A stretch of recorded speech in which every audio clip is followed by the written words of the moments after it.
Hey, Tony, welcome to my side. Hey, God, this joke is not funny anymore. How you doing? Good. Yeah? Wish I had a little more elbow room, but it's fine.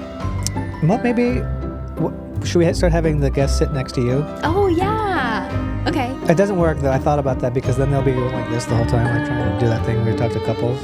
That's true. So this doesn't work. So we have a fun guest. We do. Another friend. Yes. You know, I was thinking about this friend and very unique situation where you allowed her to ride me once. And not only did you allow her to ride me and be okay with it, you also lubed her up. Am I wrong? Nope, you're not wrong. So I'm not going to explain that. We'll get into that. Yeah, we can get into that. We'll let the viewer or the listeners ponder what that is. This person's fun. This person has a very fun career. She has a beautiful family that I think might have been made in a factory. They're too perfect. It's true. Like, all three of them. All three of them. They're like, those aren't real people. What? Welcome to the podcast. Katie Daryl. Katie Daryl! Yay, it's me! Oh my gosh, it's me! It's you. For a moment, Welcome. I was like, ooh, who is it? This will be great. Oh, she sounds exciting. I know. I want to meet this perfect family. Do you want to explain how you rode me once? Okay. And to this day, it's probably one of the stupidest things I've ever done. Truly. All girls say that about riding me. So I met you Me guys included. when you were in the world of, am I allowed to say? Yeah. Okay, Yeah. Absinthe. Yeah. Which, was such a spectacular show. I did not know what I was walking into.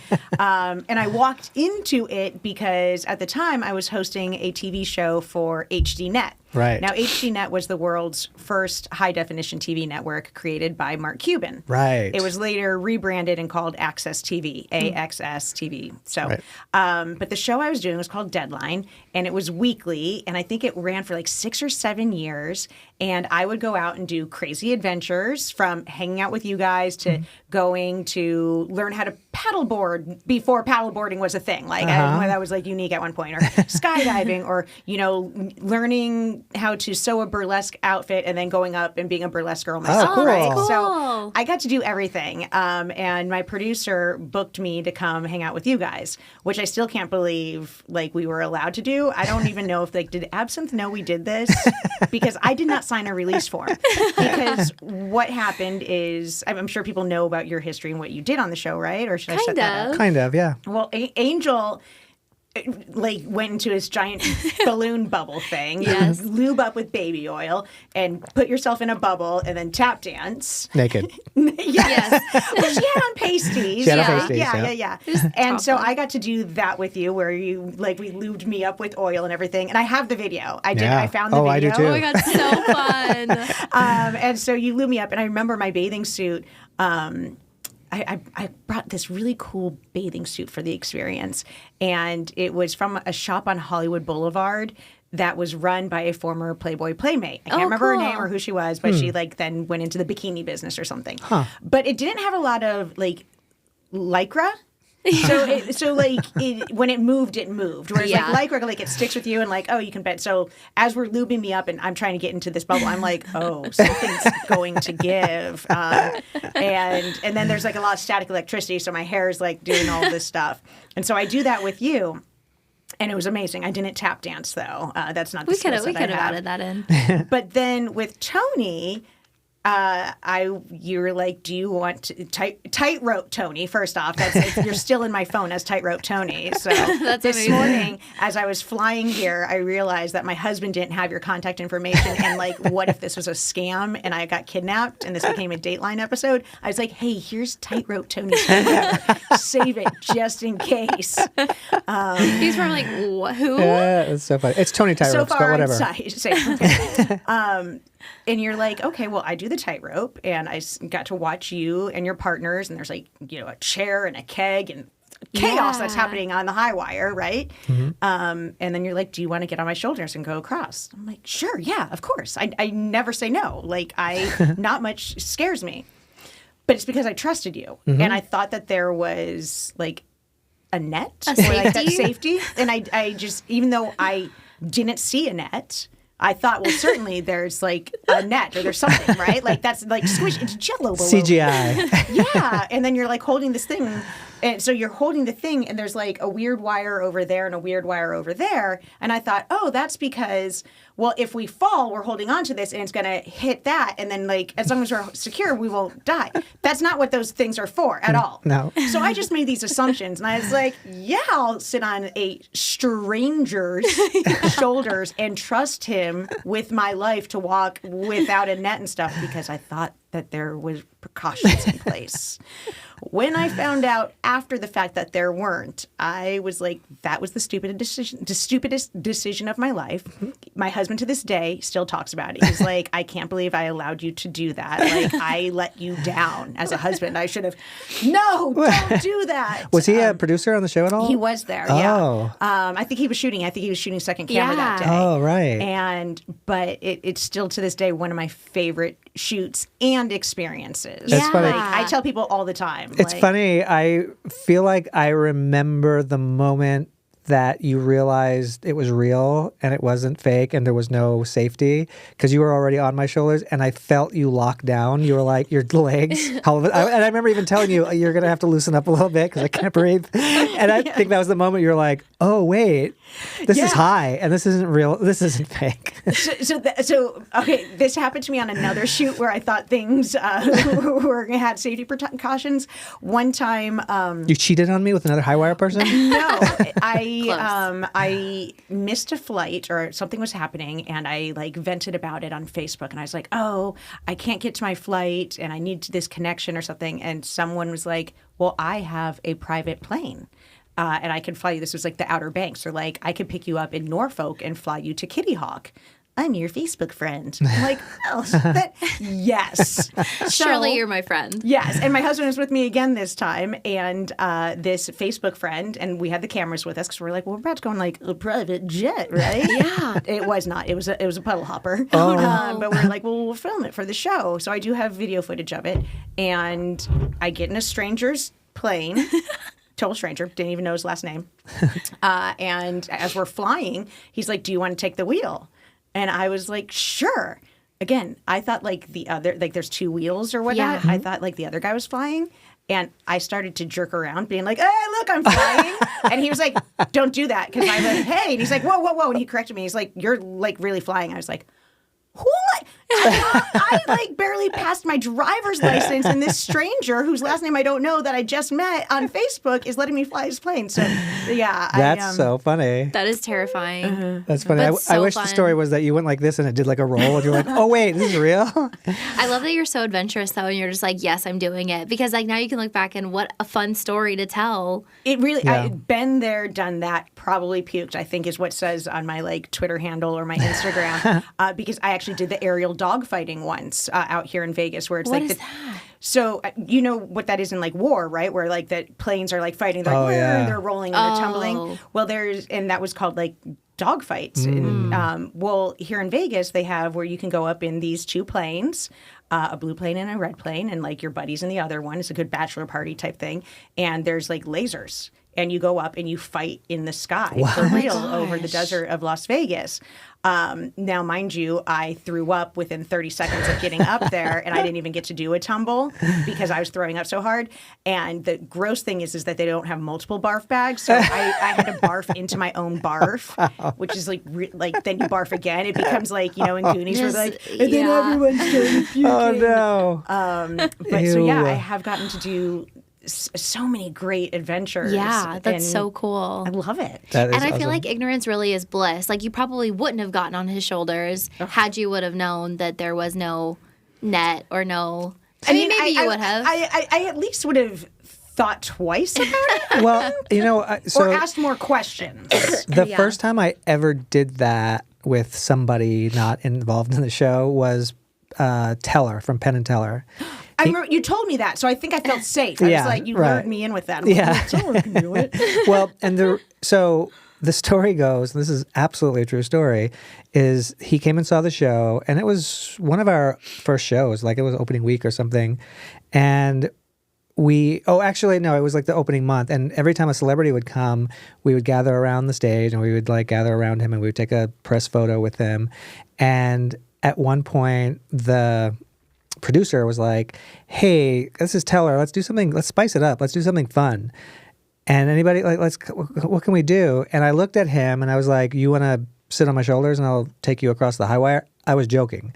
And he deadpan was like, sure, let's do it. And I looked at the producer. He was like, can you? And I was like, yeah. Oh. And I was like, I knew I could, but he called my bluff and in such a way. And I was like, oh my God, I guess we're doing this. And the whole time I was like, all right, let's go. Let's do it. I was like, oh, he's going to back out any second now. Like, here we go. We're going up the ladder any minute now. He never did. And we did the whole thing, took a picture. It was in the paper the next day. And after, I was like, wow, I can't believe that you... He was like, oh, well, I figured that you wouldn't have asked me if you couldn't do it. I was like, good point. Well, I mean, and I guess you lured me into that exact same, mentality of, I mean, certainly we're not here to kill each other, right? This isn't a murder-suicide. The only danger is the person up top freaking out or passing out. Like that was, and I did it lots of times with different people. Like the most famously was Neil Patrick Harris, and then one time he actually stood on my shoulders, and he was drunk. But he's like a carny to begin with. Yeah, totally. He's totally. Am I allowed to say carny? No. Yeah. Get out. You're fine. And today, thanks for coming.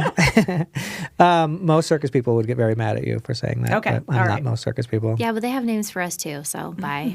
Regulars, yeah, townies and gajos. Yeah, very good. It's like a muggle. Okay. Kind of. So I feel like I'm allowed to use it. I did date a carny once, and we can talk about that later. But a real carny, like from a carnival. Oh. Not a circus person. Carny. Did he ride, like, you do the ride? He, did, this, the drill up the nose and the eating the fire. That's sideshow. Yeah. That's like carny. That's more towards carny, for sure. I would say, does that have its own name, like Freak Show? That's the Freak Show. Yeah. Was he drill in the nose guy? So he didn't start out that way. I started dating him, and he literally had like a faux hawk and like dressed from Structure. Do you remember when Structure was around? Circa 2001. Yeah. You're too young. You were just born. Totally. Oh my God, I forgot about Structure. Yeah. So he was like button up, and then I was doing I think it was for the show Deadline. I went and interviewed this sideshow that was coming through town, and interviewed the lady that eats the light bulb, and the bed of nails gal, and the people that are like Katzen, who's tattooed like the cat lady and the whiskers, and Enigma, and there's the other one that was married to cat. Anyway, so all of those folks, which we are fan favorites, and. So I was interviewing them, and he was there, and they needed a manager, and he was managing bands, and he started managing them. And then, if I showed you before and after photos, he now is one of them and owns the side. Eventually, owned it and changed the name and tours around and is tattooed head to toe and puts drills up his nose and full on found his calling. Like face tattoo? No face tattoos, but like sleeves and stuff. And full on, does the Barker thing. Nice. And That's my crazy. parents Good were for just him. like, wow, this took a turn. He breaks up with you and joins the circus. And I was like, yeah. Well, that's what they get for making your collection of clowns when you were younger. Okay, so I told Angel this story, Tony. You know how? Well, maybe not. Maybe this was just a weird thing in my family growing up. But my family or my parents thought that you should have a collection. Like, what do you collect, right? Some kids are into trains and whatnot. Well, so my oldest sister, they started a collection for her, and she was the Madame Alexander dolls. Which are weird little porcelain dolls or whatnot. And then my other sister was another type of thing, something dolls or whatnot. And then when I was born, they decided she shall collect clowns. What? And so there was a lot of clowns that were given to me at birth and throughout my childhood. Oh my gosh. And so my whole dresser, and my parents liked antique furniture. So I had this big antique wooden farm bed and an antique, armoire and an antique dresser. And then there was like doily tablecloths on everything, and we had to like once a week like lemon oil the furniture, Yeah. and then put your doily back down, and then put all your trinkets there, and all my trinkets were these clowns. Well, one clown that I had was not very little. It was like stuffed animal size. It was the clown from Poltergeist. Oh my god! Now, mind you, and I said to Angel, the weird thing is I can't remember, like the clown in Poltergeist either had blue polka dots or orange polka dots, and I had the opposite. Oh, so okay. it's like if theirs was orange, mine was blue. But everything else about it was the same, right? So it's like, you can buy it in the orange model or the blue model. But oddly, I had this in my collection before the movie Poltergeist. So it's not like, man. we bought it because, like I said, as seen in the movie. So when the movie came out, and then my friends would come over and see this clown in my room, like slumber party was over. They were like, either that thing's got to go or I got to go. I'm calling my mom. And one of my friends in particular, Joanna, was very tormented by this clown and was like, dude, it has to go in the closet. And so I'd put it away. And I was friends with her since kindergarten, still friends, like texting with her today. When her first child was born, I gave them the clown. Oh my god! Yeah, and so. Does it live on? No. So then I gave it to her, and she's like, "No, don't think so. Salvation Army, see ya." And I was like, "I think Where is that clown? That's you what will I find said. it. You'll find it somewhere." Yeah. And this started because we were talking about the clown that you got me from that antique store, and you were like, "Oh, it was in a fire." It was like one of the only things that didn't burn. Mm-hmm. That's how we got on the topic of clowns. Gross. Do you have colorophobia, which is fear of clowns? I don't. Sounds a little bit like you do. Sounds like it was forced onto you. It was. I think to me that's exactly it. So I'm just kind of like, I'm like so sick of it, and it wasn't my choice. They don't scare me. Yeah. Like scary clowns that like doesn't do it for me. Because that's a real You're thing. just over it. Yeah, I'm just over it. Yeah. Exactly. That phobia is a real thing. A friend of mine has it, and I didn't know. I always thought it was like that, like they're annoying. Right. But no, it's like It's real. debilitating. Really? Yes. Yeah. Like she could probably never come into our house. Yeah. No way. You guys have a lot. Like, there's a lot of phobias that can't go into your house. Yeah. Though.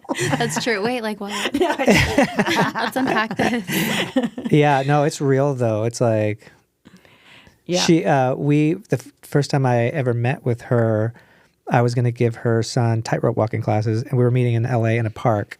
Hey, little boy, you want some tightrope lessons? Yeah. He was actually on that show, Young Sheldon. He played young Sheldon. Oh, I love that show. Yeah. I love it. He's amazing. He learned how to tightrope walk in one day. By 2 days, he was juggling on the tightrope. Wow. He's like a savant. another level. But his mom has fear of clowns, and she almost canceled the class. Like on the way there, she was like, later she told me that she was about to like cancel it because she was afraid that I was a clown or that Like you would show up in makeup. Not like even just that. Yeah. fully dressed. wouldn't have to even have done that. It's just the idea that I was a clown or Oh, anything like- like that was Yeah, like that's pretty anything deep. clown really scares her. Like that was in Bad. your blood. Yeah, and it is. So I kind of know how to juggle, but not well. And no one listening to this right now can see, but I'll show you. Like, there's this rainbow crack in my front teeth. Huh? And my dentist is always like, "Oh, what happened?" One time I thought, I can juggle with like Brussels sprouts and like nice soft bags, and then one day I was like, well, I'll do it with pool cues. Oh no. While having a couple of my like beers in gosh. Pool high balls. school, yeah, and I looked up and took it right in the Crack. mouth Oh. and cracked, and so I really haven't juggled much since then. Yikes! It actually cracked your tooth off. No, it didn't crack it off. It's just this rainbow crack. And like every Oh. time I go to the dentist, she's like, and remember, don't bite into anything. So last time I actually legit went to the dentist, I was like, can you do that thing where you like take laser pictures of my teeth in case like one day my tooth just decides to finally break Jeez. off so that I have like an exact. Yeah, 'Cause so I've you got have big like teeth. like you have beautiful teeth. Your And smile is if amazing. they were to fall out and they try to put in something that didn't match, I think I would forever be like, I can't look at it. It's not my Yeah. smile. Yeah, we struggled with that with Roman's teeth too because he had like such a beautiful smile, and then when he broke those 5 teeth, it was like every day in the mirror he was like, it's just not my teeth. It's just not my teeth. And then finally, he's at a place like where Yeah. you can't even tell now. But like we went through all the phases of that. And that is like a legit fear of mine. And so I'm like Yeah. now, like if I lose my front teeth, because these things are like 2 chiclets. And Yeah, will you need like notice. an impression just to be like, here you go. I'm prepared. Yes, yeah. Ugh, So kids, yikes. don't juggle cue balls. Yeah. It's a lesson that we've learned here. Balls. Q. What's that? Pool- now you pool have me cue Q is confused. a stick. Q is the stick. Oh, what are they just called pool balls? Yes, I Pool think. balls. There's a That could be Q- there's a confusing. cue. Yeah. There's a cue ball though, But the you white should one. also not juggle poo balls. Like these are, I mean, Just We're don't learning- juggle if you can't. We're learning lessons here on the podcast today from Katie Daryl. I can't even juggle, so I'm impressed. I learned, like I said, with Brussels sprouts. I was a theater kid growing up, and someone taught me on when it wasn't my scene, like they were juggling, and I was like, I want to learn, and That's They fun. had Brussels sprouts with them? no, they had little balls, and they taught me originally like to do it against a wall, so it would kind of bounce back to me. Yeah. And then I think, they were like, if you want to practice something smaller or whatever, you can do Brussels sprouts. And my dad bought me Brussels sprouts. So random. so cute. I've never heard that before. I've heard so many other things, but not Brussels sprouts. I think it was because, so to be honest, like this, I didn't want to admit like everything, but I guess I feel safe. It wasn't just Do not be theater. fooled. It wasn't just theater guys. It was Shakespeare. It was even dorkier Oh my God, than I you love thought. it. And I was in Merry Wives of Windsor, and so I was just kind of like a street urchin or something. Nice. And had like 2 lines, and so I think since it was How old? I was probably like 7th grade. Oh, I love that. And so I think they were like, oh, it's more not medieval, but more Shakespearean that a kid would be running Yeah. around with like weird Brussels sprouts, like not balls, obviously. Right. Like Shakespeare didn't have like cute little red rubber balls. Yeah. Right, you get they what were you like, juggle with oh. what you have. Yeah, and like, oh, imagine she ran and stole them off of a cart. Yeah, and I love juggling in that. the streets. You were going to skip over that part. You were just, you didn't think, you thought it was less weird to just say that you started juggling them for no reason, Brussels sprouts. That story is Juggling much more Brussels like, sprouts. that's more respectable that a director was like, It was because I was a Shakespearean actor. I love it. that's so Yeah. funny. Okay, fair. Where was this? This was in Phoenix. That's where you grew up? I grew up in Phoenix, and so I have 2 big sisters, and so the middle big sister, I guess you would say, or the less big of the 2, she was really into theater, and she actually went to Shakespeare camp in Utah, like Cedar Yeah. City, Utah. There's like a We used to go there every summer for Shakespeare in the Park. so, okay, my husband like lived there for like 2 Wow. years too, That's so it's like cool. all comes together. I'm like, what if the summer I went to see my sister and Shakespeare, you were there, and we knew each other. And it was meant to be. Yeah, and so my dad really got inspired by her, loving Shakespeare. We even had like dorky, like William Shakespeare, like dangly earrings. Cute. It was like as Cute. dorky as it So gets. cute.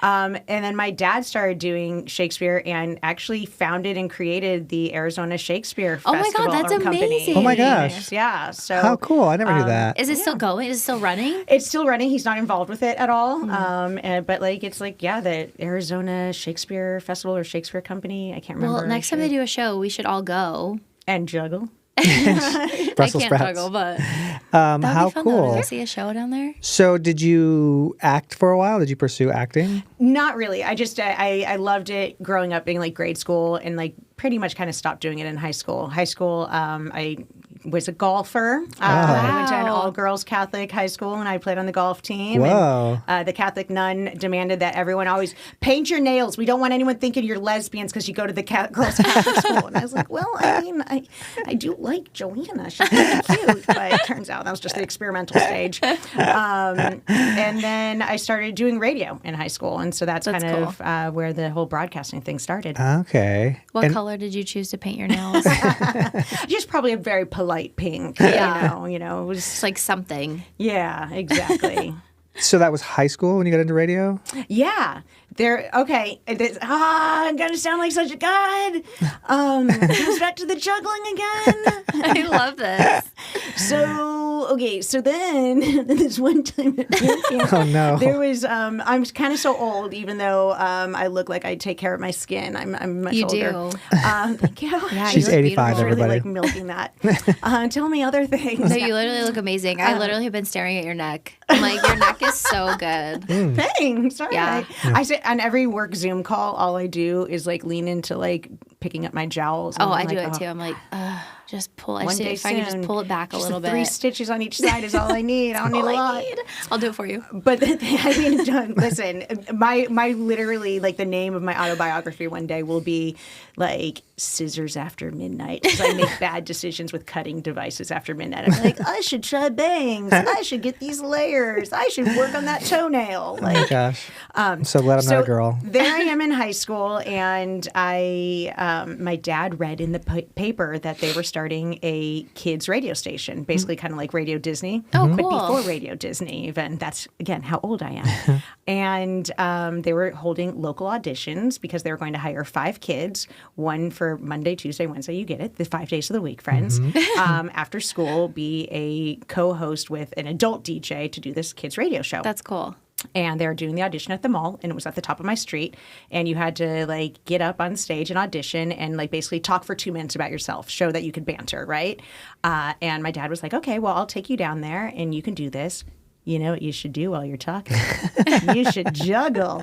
So I did. I got up there for the 2 minutes and introduced myself. Hi, I'm Katie Daryl, and I was juggling like Brussels sprouts or whatnot, and I got the job. Love Oh my it. So gosh. I started in radio, and I was actually one of the oldest kids that they hired out of the 5 kids. So the adult radio DJ guy took me under his wing and taught me how to run the board and do things, because his wife was about to have a baby and he's going to need to go on some paternity leave. Cool. And so I would then come after school and be the main host with the kid co-hosts for like 2 or Wow. 3 weeks. That's awesome. And that's kind of where the radio started. That's really Cool. cool. This, you know what? I need to lean into this juggling thing. Yeah. I know. Look at that. Like we were always meant to be connected somehow, I Yeah, guess. right? See? Yeah. Crazy.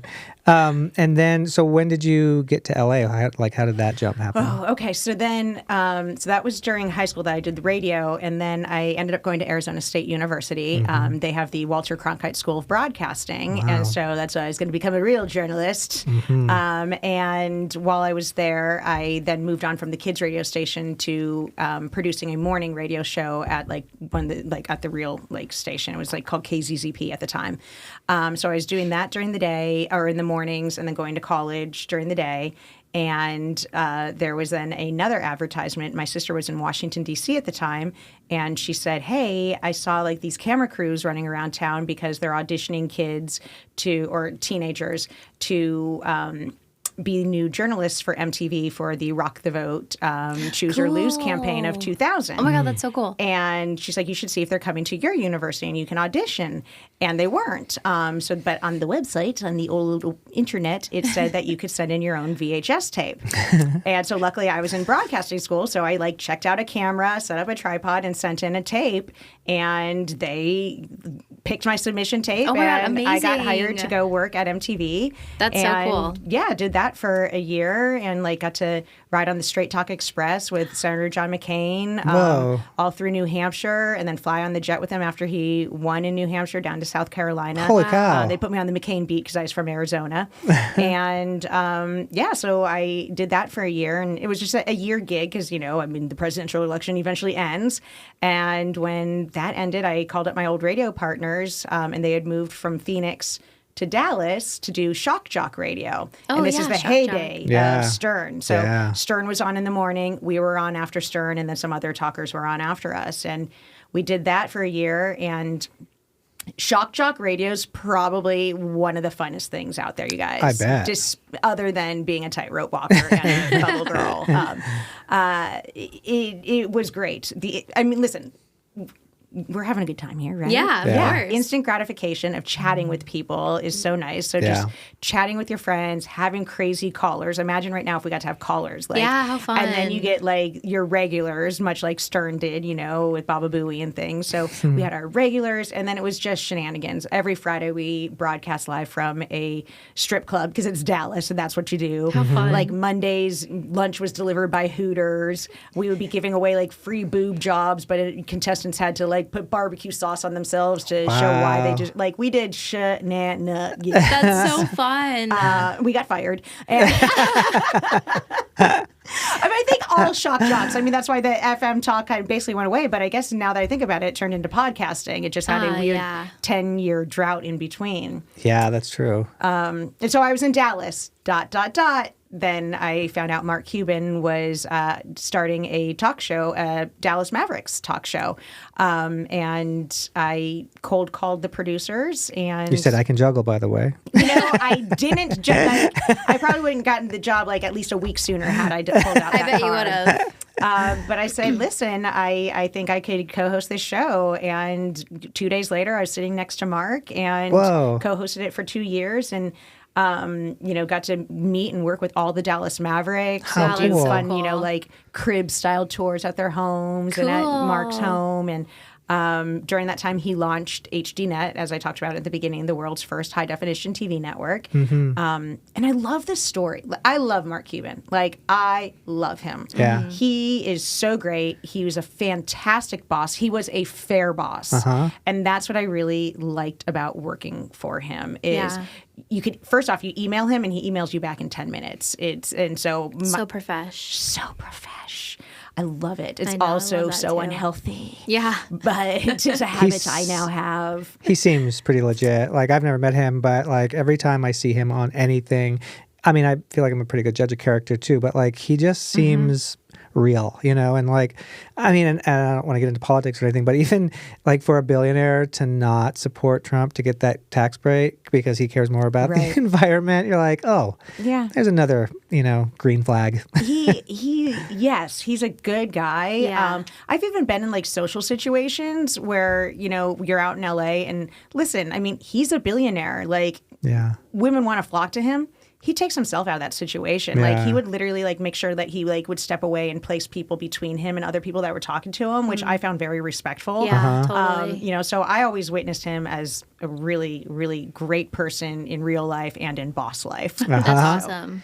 That's rare. Rare. He sold some of the Mavericks, I hear, but he still owns some of them, right? Yeah, so he sold a majority share, but he gets to still be like the owner and Yeah. like just the decider. That's cool. Yeah. Like, that's cool. I saw Free it, tickets. he was on a podcast and I heard him talking about wanting more time with his family. So like, I was just like, again, I was like, wow, cool. But it's true. I mean, you guys are parents. It goes by so fast. I'm starting Yeah. to become really like clingy to my kid, and he's only Yeah.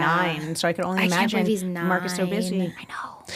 Your So son, his name is, Hawkeye. and that's his real name? That is on his birth certificate. That is amazing.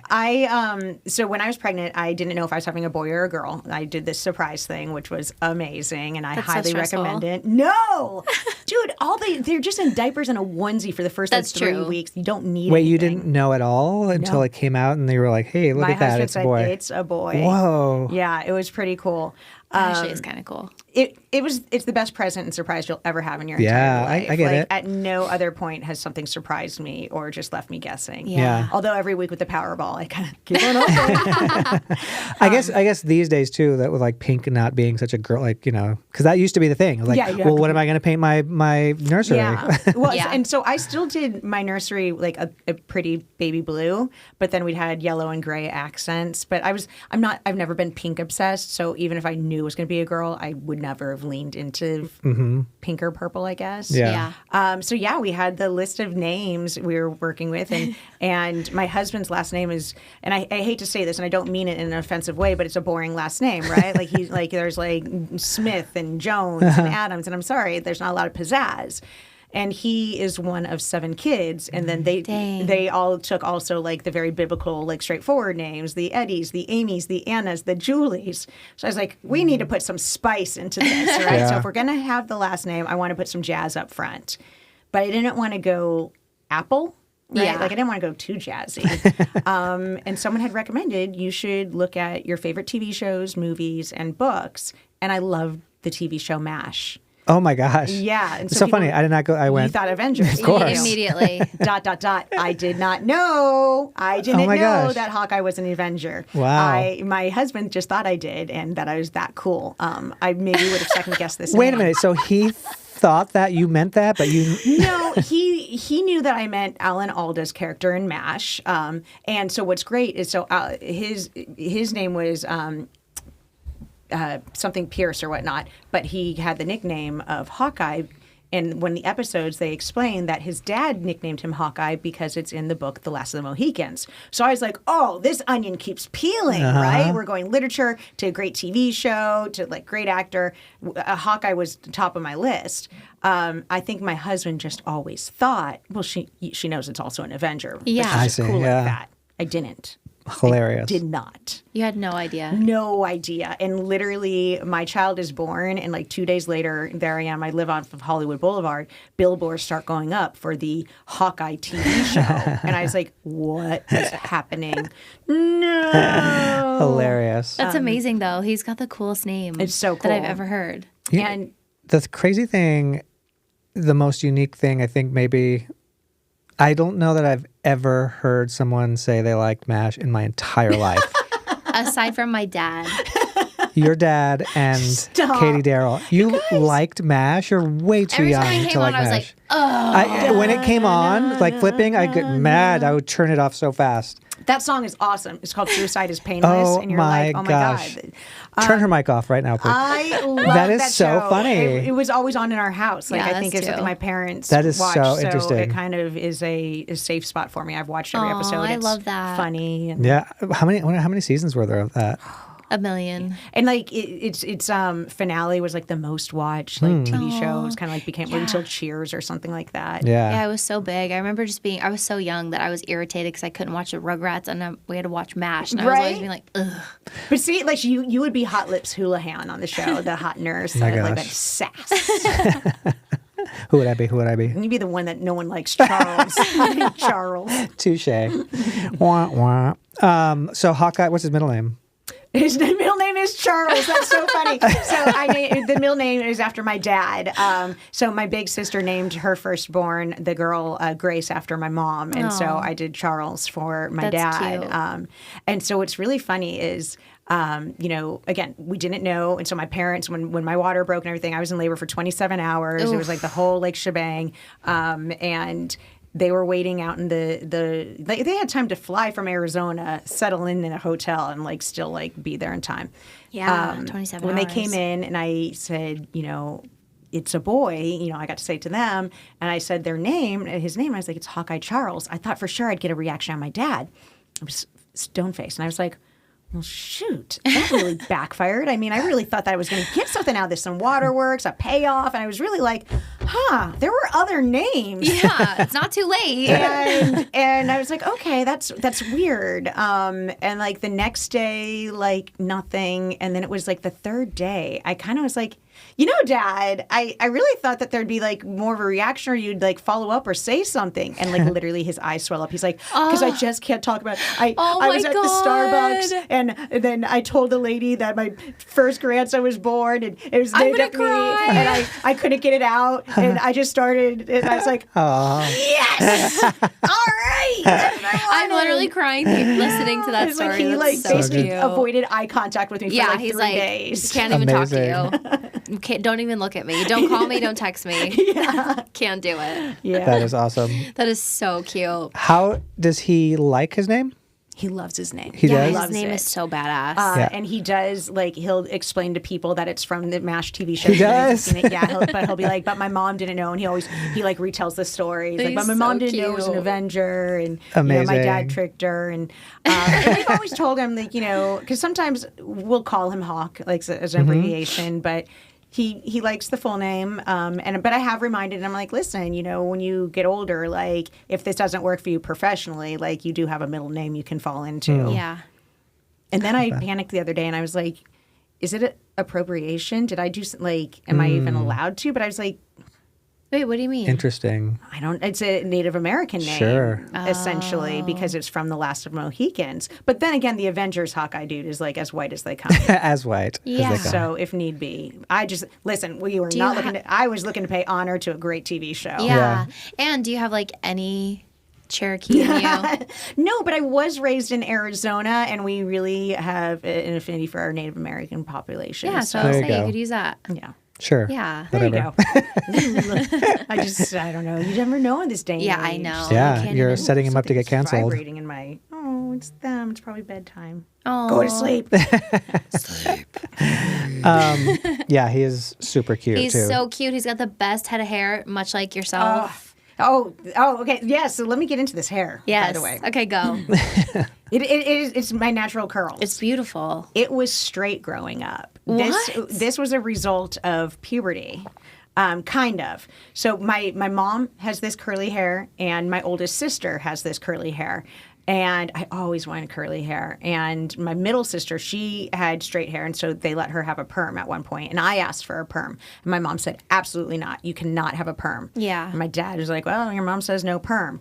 Well, so I was juggling one day. No, no. So I was in about 7th grade, and that's when I was like doing some like acting stuff. I got hired to do an episode of Rescue 911. How fun. And the girl I was reenacting had a perm. And so when they called and said, you got the part, my mom was out of town. And they said, the agent was like, they want you to perm your hair. They'll pay for it. And my dad said, yes. So he took me to the salon and I got a perm. And when my mom came home, she was very upset because, of course, she was like, you could have just put in curlers, right? Yeah. Like, duh. Like, but she was like really upset. And my dad goes, no. It's a semi-permanent. It's not a perm. It's a semi-permanent. All perms are semi-permanent, you a-hole. Like, way to play mom. Thank you for playing mom. And so she's like, all right, it's semi-permanent. It turned out like God like did not like that lie because it never grew out. Whoa. I also went through puberty right at that time. And so the curly hair that I guess I was meant to always have, it never grew out. So my aunt to this day is like, how's your perm? I'm like, Aunt Mary Ellen, like, it's not funny anymore. Like, this is my hair. You're like, I was 12, so. Is that common to get a perm and it never goes away? Well, I think I don't think it necessarily had to do with that. It was just the right moment when all these changes were happening to my body, Tony. But I've heard like when you get pregnant, right? Like weird, Yeah, like things people will happen, say like for your hair sure. texture can change and whatnot. Yeah, no, that's a thing. Yeah. That never happened to me, unfortunately. I never got anything cool. My body never changed in a cool way. Just those nipple hairs. No, I'm joking. literally, my areolas are now this gigantic. But other than that, I have a cool kid. Yeah, right? But yeah. I don't like when we start talking about girl parts. Not too long ago, I just found out that a female did not have to take out her tampon to go pee. Okay. Stop it, Tony. Stop, for real. He True grew up story. in the circus. Hey, easy. That's We're where just- I feel like that's where you would see stuff backstage and everything and understand how that works, right? The bearded lady just popped out her. Well, I did recently. So, okay, I showed Hawkeye, like, we were watching, like, nature videos, right? Those good. Oh, no. Like, yeah. And, you know, that VO guy, what's his name? Oh, he's so good. The Yes. British guy. Oh, he's so good. Anyways, so we were watching something, and there was, like, a deer. And it started giving birth, and I've never seen like a child get so glued to a TV, being like, "What is David happening?" Attenborough. Yes, thank you.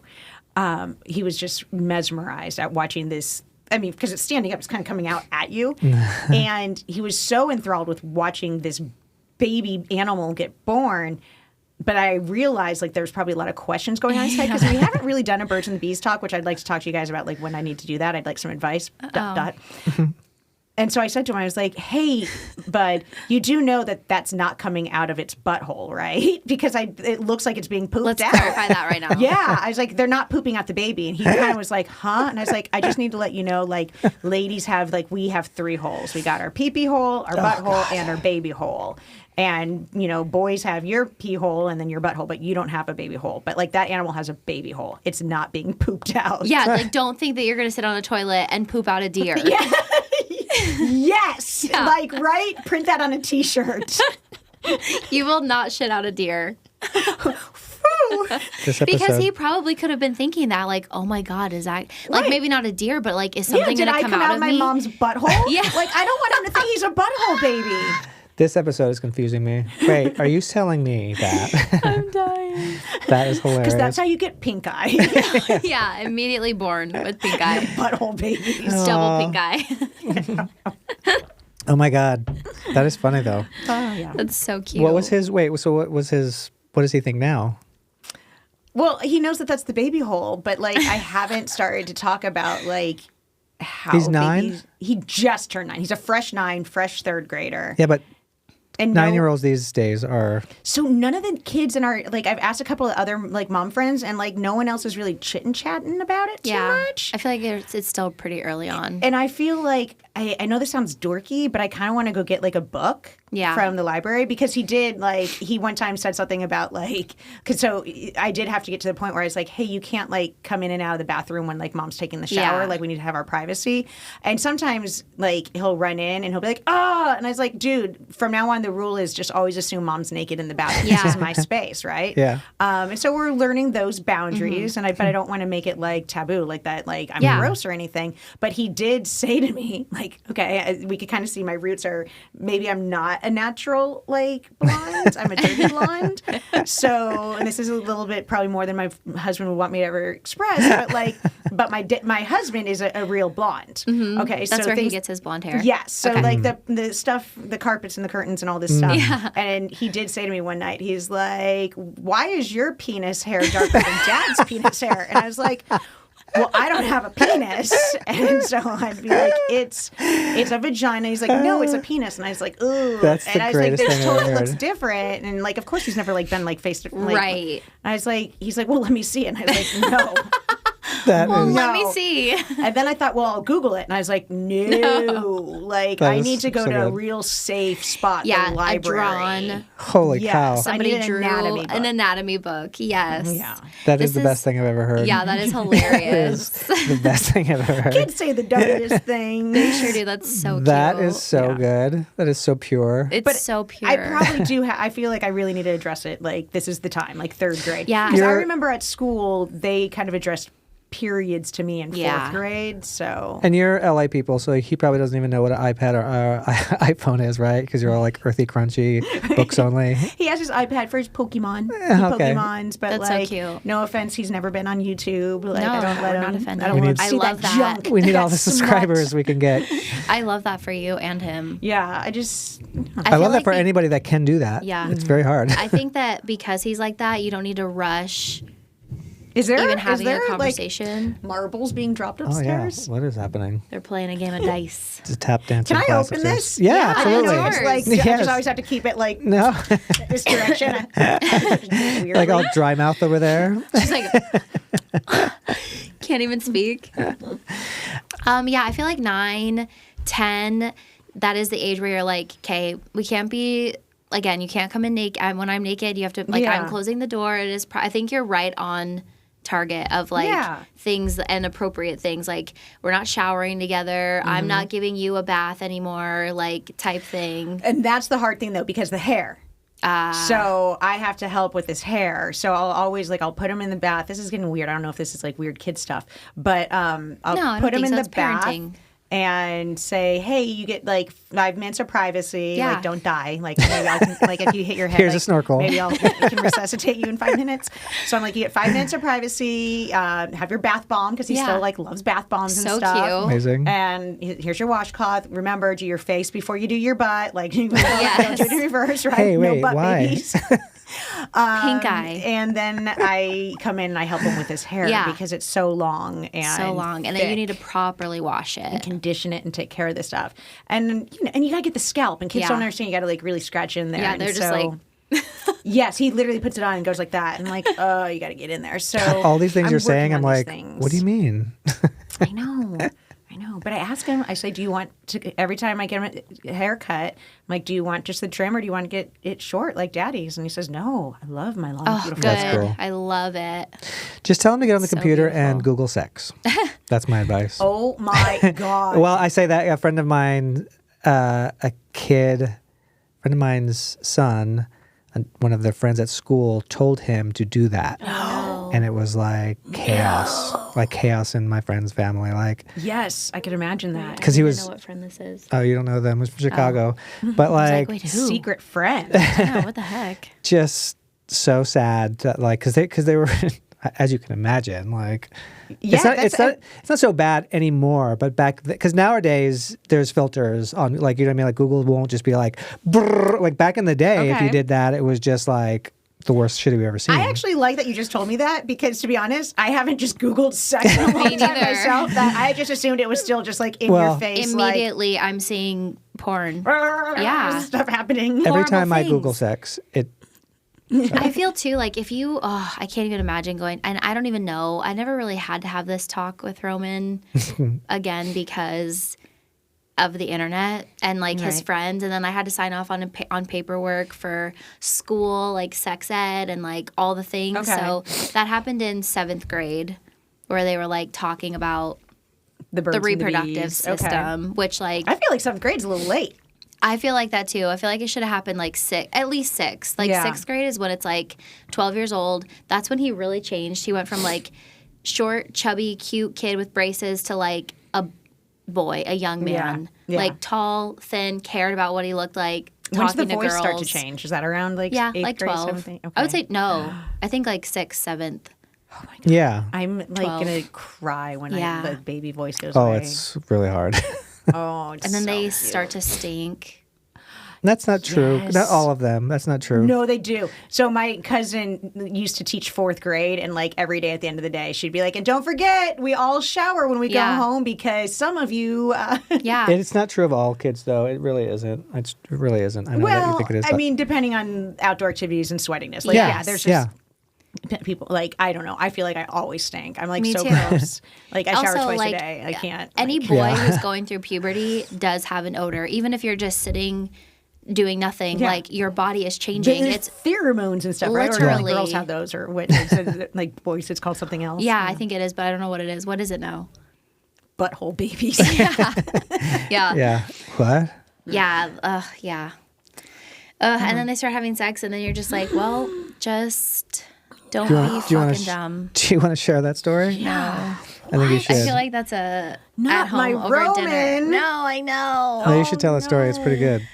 I don't know if it's her story to tell. We're supposed to be telling good stories on this. No, because thing. I feel like I don't want to embarrass him. He's not listening to this. None of I his don't- friends are. I don't know though. I don't want to embarrass. I will tell you the story, but like Okay. I'm not trying to put it out there. Fair. That's fair. Just because. We're losing subscribers as we speak. From It's this. okay. Listen, I almost fought a kid and her mom, so there's that. Wow.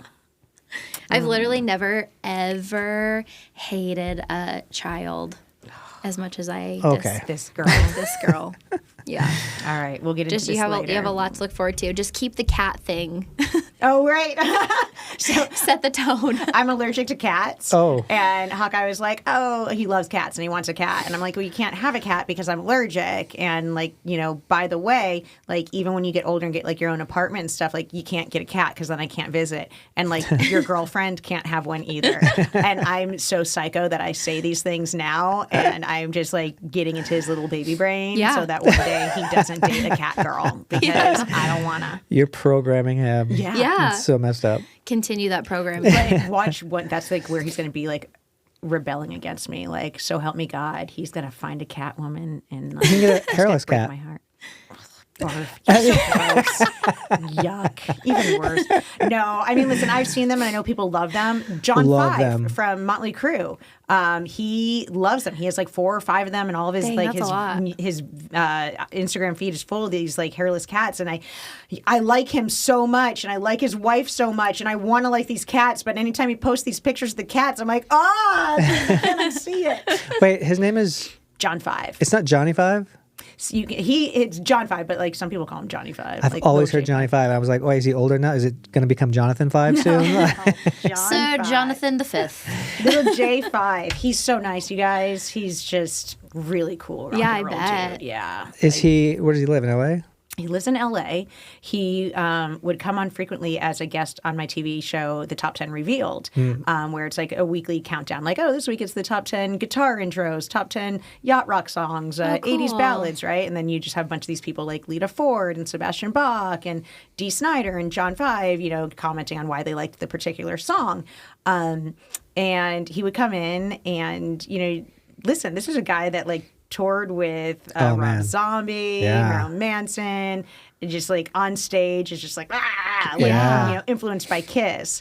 And then he comes in and he's just very quiet and very polite and very Wow. nice and vegan and like gluten free and Oh, all the that's so things. And just so in love with his wife and has these weird, yes, John, I said the weird furless cats or whatever. Multiple? Yeah. Yes. Oh, But he showed me once that he fell in love with guitar so young. Like before puberty young. And he was sitting in his room just playing guitar nonstop. And I guess his left hand, that's the one that kind of goes up and down, you know, not your picking hand if you're a righty. His left hand is almost like a half inch to an inch bigger than his right hand, like when he puts them up to each other, because he used that hand and stretched that left hand so much as a young developing child Holy that cow. stretched the tendons and like made it bigger. Holy moly. Wow. So That's I'm like, cool. That's a cool little fact. Yeah, that's crazy. Which I've now become obsessed with, like people that are Yeah. professional guitar players. Like, You're like, let I me see want your to, like, hands. yeah, are your hands the same size? Because this is a common thing. I'm no professional in anything, but I wonder if his wife is like, which hand tonight? Yeah, Feeling like, right. they still tour, right? Oh yeah, Yeah. They just did this great thing where they did a Sunset Strip takeover to bring back to like 1984 or whatnot Oh, to celebrate. cool. Yeah. So they did a gig at the Roxy, then they did a gig at the Whiskey, and they did a gig at the Troubadour, and they sold tickets for the face value of 1984. So it was like Wow. $12 tickets Oh or my something like God. that, and you couldn't buy them online. You had to wait in Oh, line that's to so buy cool. them. that is So- really cool. Did you get to go? No. Ah, dang it. Too But then expensive. again, I didn't ask. Like, I didn't want to stand in line. But then, two, like, did I like try to call in favors to Yeah. anyone? No. You know, I love music. I really do. I love music. I love driving the car. I still love terrestrial radio. Like, Yeah, I don't do same. I listen to satellite. radio, I like too. listening to K Rock when I'm, you know, in Los Angeles and just getting to know the DJs and all that stuff. Going to concerts, I've started to get really paranoid. Nowadays, stuff happens. People are getting shot. There's Yeah. stampedes. There's fire. Yeah. It makes me very nervous. So it's a little bit high anxiety. I mean, that being said, I mean, I did go like a couple weeks ago. I love Imagine Dragons. I don't know if that's like dorky to say. Is that like a No. mom thing? I love them so much. And so for Mother's Aren't Day, they from Vegas? I thought they were Utah Mormon guys. Maybe. But I I could might be be wrong. wrong. But maybe they're from, either way, they are Yeah. Mormons. But, yeah, like I went to that show and it was at like the Hollywood Bowl. So I'll still go, but Cool. like I'm just not a go to a show every week type of gal. Yeah. It's a Even lot though of you money probably and could. parking Yeah. and $20 beers involved. Yeah. And I like being at home on the couch watching my With Netflix your boy. and chilling. Yeah. I think Molly Crew came, they tour with Poison once in a while, right? Uh-huh, I yeah. think they came to the Raiders Stadium, and I wanted to go so bad, and we just didn't. But I'd Yeah, I love saw to. they did the stadium tour. It was like not this past summer, the summer before. It was Joan Jett, Poison, Oh, right. Yeah. and then Def Leppard too, Yes. and Motley Crue. Oh, I think it was that a would've big been fun, 4-ticket too. thing. That was pretty great. And I went to the one in Phoenix. Cool. Yeah. That's so cool. Yeah, We don't go to concerts really at all. I know. We don't do anything at all. That's honestly kind of Really? true. Yeah. You're home buddies. Yeah. So I mean, Getting I worse. kind of am too. But I feel like we said at the beginning of the show, like I've experienced and done a lot. Yeah. That I feel like there's just so much information in my brain of these great experiences that I've had. Yeah. And that still, pop up here and there, that I am not seeking, adventure the way I used to Yeah. because I kind of got a huge fill of it. Yeah. Yeah, no, for sure. And because you have all those experiences, you're like, okay, I'm going to keep them the way they are and not try to like relive something necessarily. And then Right. it suck. And then you're like, oh, Yeah, I should have just I'm not kept getting on it. his shoulders again, and I certainly am not putting on that little bikini and getting in a bubble with you. Oh, I'm not putting on that bikini again either. Goodness. No, I do. I like staying home. I really do, you guys. Like, Yeah, me too. Although I do like that joke of like I finished Netflix. Like I feel like constantly I feel have like that finished too. the internet of television and have gone back and like watched like, hey, let's watch Psych again. You're like, really? I can't believe I watched Psych the first time, let alone now a second time. Yeah, I do that often. Like we talked about earlier, just like people with high anxiety like to watch the same things over and over. The older I get, the worse my anxiety gets. Where I'm just like, I just can't. Like I need to not. Someone told me, my anxiety has gotten worse as well. And someone then was like, well, you could be perimenopausal or whatnot, right? And I was You're like well, 9 years down the road. yeah, I'm like, I don't think so. I think Yeah. I'm still pretty darn young. And I think like all the things but I guess that's like the pre part of it. But I don't know. I feel like that's just a lame excuse. I just think that I Yeah. have anxiety because like shit is going down. No, Like- literally. Yeah. Like I'm paranoid about like my safety. Like again, just the idea of like having to pay to park, walk to the place, Right. find the seat, be around a bunch of people that don't care about anybody but themselves, and just like Not get to sit in the seat. Now we all have to stand the whole Yeah, now time. we My have old to lady back can't do that. dude, literally, Like you're doing stretches literally. mid-song. You're like, oh, it's just my lower back is killing Yeah, me. you're like, Come I'm just gonna sit for a on. second. You wore the cute shoes, and now you have to stand the whole time, and you're like, You know what we did? Sorry, what we did not too long ago, and I'm like, oh, we should do that more often. Is we went to watch comedy. Like I'm like, man, Yes. we went and saw Sebastian Monte, blah blah blah, Italian guy, so funny. Yeah, he my was funny. face hurt, and I forgot. And I used to see comedy once in a while, but never. I'm always like, God, I forget that that's a thing. And there's so much good comedy here in Vegas too. Like Jimmy Kimmel has his own like place here. And- Really? yeah. I don't think he doesn't host No, it. it's his. But he though. probably Yeah. does like a Oh, pop huge. in, right? Yeah. Yeah. And there's huge names that come through. And Pauly Shore has a whole bunch of people have a Yeah. comedy Sure, I club. think And is here a lot. but yeah, and I agree. The last time I saw a comedy show, first off, I dreaded it. I was like, oh, I'm going out. My friend invited me. Gotta go. And even as soon as the opener started, it was a good stacked night. I was laughing. I was like, this is just what the doctor ordered. Yeah. yeah, it's fun. You can have mean, a drink. Yeah. Yes. It doesn't feel too overpriced necessarily. No, I mean, yeah, exactly. The 2-drink minimum, you're like, fine, whatever. But like, if it's a good show and you are laughing, it Yeah. is so worth it. Yeah. And I mean, I really appreciate the art of someone getting up there Yeah. and setting it up and telling a joke. Oh, yeah. And the observational humor as well. I mean, this one guy like went off about like, when you're in the mood to go to Trader Joe's and have a friendly conversation, it's great. But like, God damn it, the day you just want to get in and out, and this guy's like talking about the broccolini, and you're like, it's true. They're like so friendly. You're like, why are they on crack? Why are they so friendly? And today I just don't want it. Stop being nice to me. And you're like, it's so funny, but it's so true because we've It been is there. so true. That I is can't funny. go to Trader Joe's. Like in general, every time I go in, I'm like pissed. Well, because they're too nice, and also you left with 20 weird things that are made with pumpkin. Yeah, You're like- and I didn't eat any of it. And like also like anytime I feel like it's I often wonder if it's me. Like, is it me? Am I thinking that this is happening? But anytime I am somewhere, Oh, the aisles are the worst. the aisles of the way Yeah. that Trader Joe's is set up is so stupid. It's like the grocery store version of Hot Topic, where you're just like, it's too tight in here. I do agree. I agree. The parking lots are usually a shit show, and the aisles, and they do that thing where it's like every month they change the store around. yeah, and you're move like, I swear stuff. it was just right here. Yeah.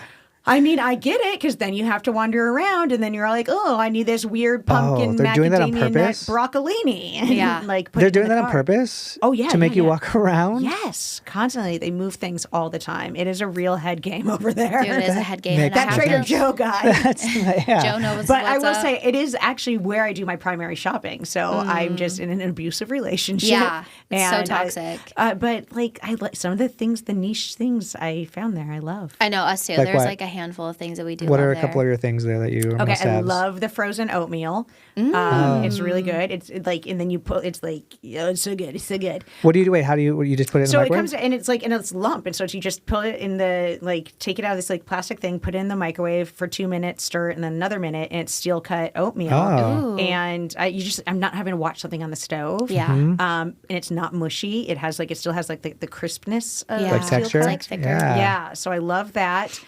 There's I never say it correctly. What is that pasta? It's like cacio de pepe or pepo. I don't know.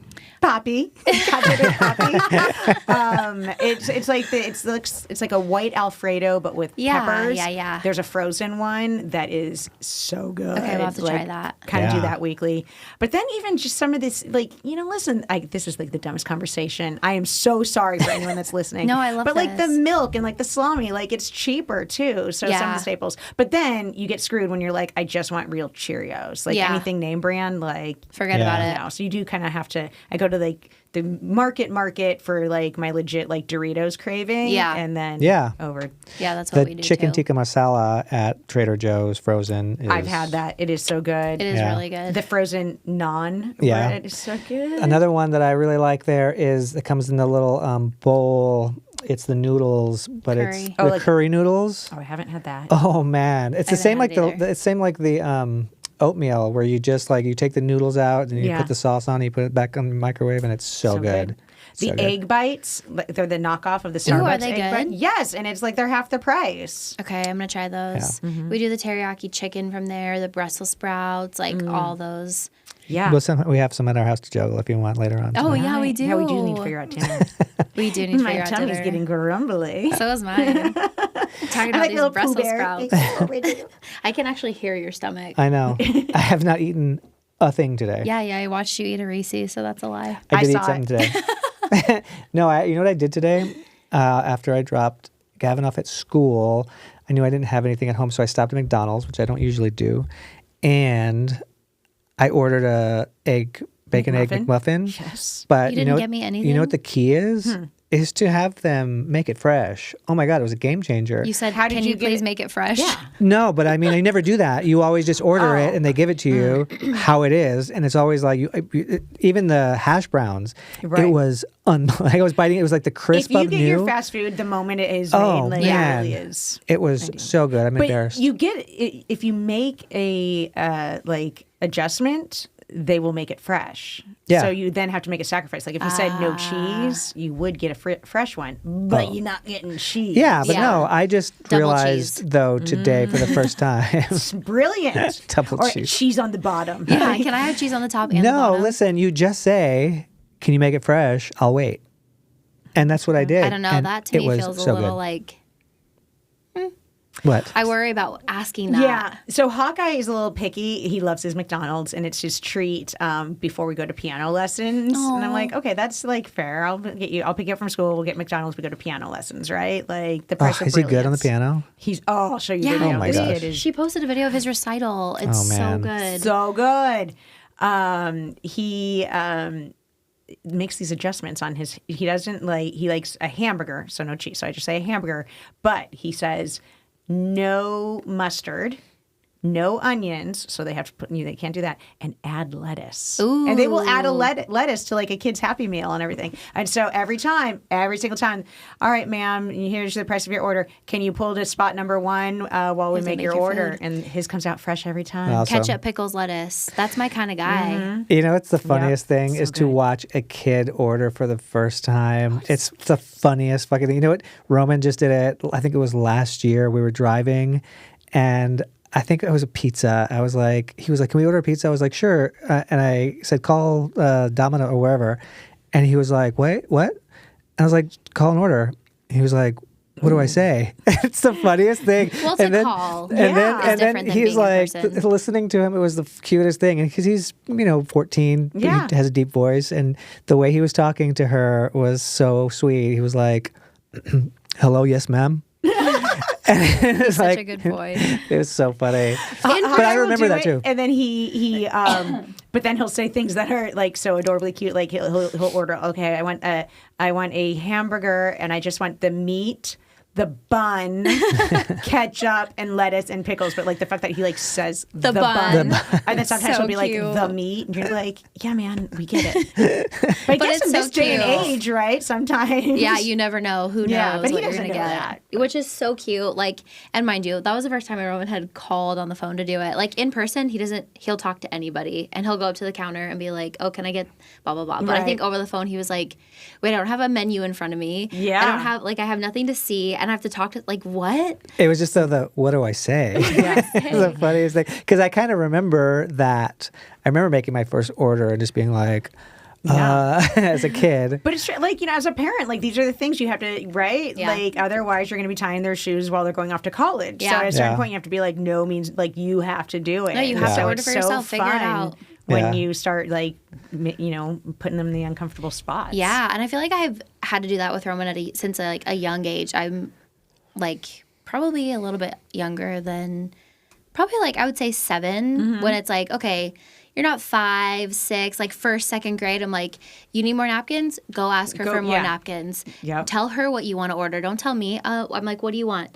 I'll have the chicken fingers. Don't tell me. Tell her. Tell your waitress. True, right? Yeah. And then remind the pleases and the thank Yes, yous. It's yes, so ma'am, fun. no, Being ma'am. a parent is so dope. I love it. It is like my favorite thing Me too. in the entire world. If I could be one thing only for the rest of my life, it would be a mom. Yeah, I agree. listen, I mean, if I could have had 20, I would have had 20. I mean, I'm happy I don't have 20, but I love it. I felt like the day I had my child, it was like in The Grinch Who Stole Christmas when his heart grew 20 times that day. Yeah. Like you never thought you could love something so much. know. And like your heart is like, oh yeah, I shall make room for this. Yeah. And it's amazing. Yeah. Let me just tell you that it gets worse as you get older, as they get older. What do you know? What the love gets? Yes. Oh yeah. Like, Yeah. it's like a different ball game because you're not really teaching, like, you're still teaching them things, but now they're like Doing. and like there's only which sucks because like the only thing I have left to like that I have over Roman is driving, and he's about to have his learner's permit next month. Oh my God. So I'm like, well, there goes everything.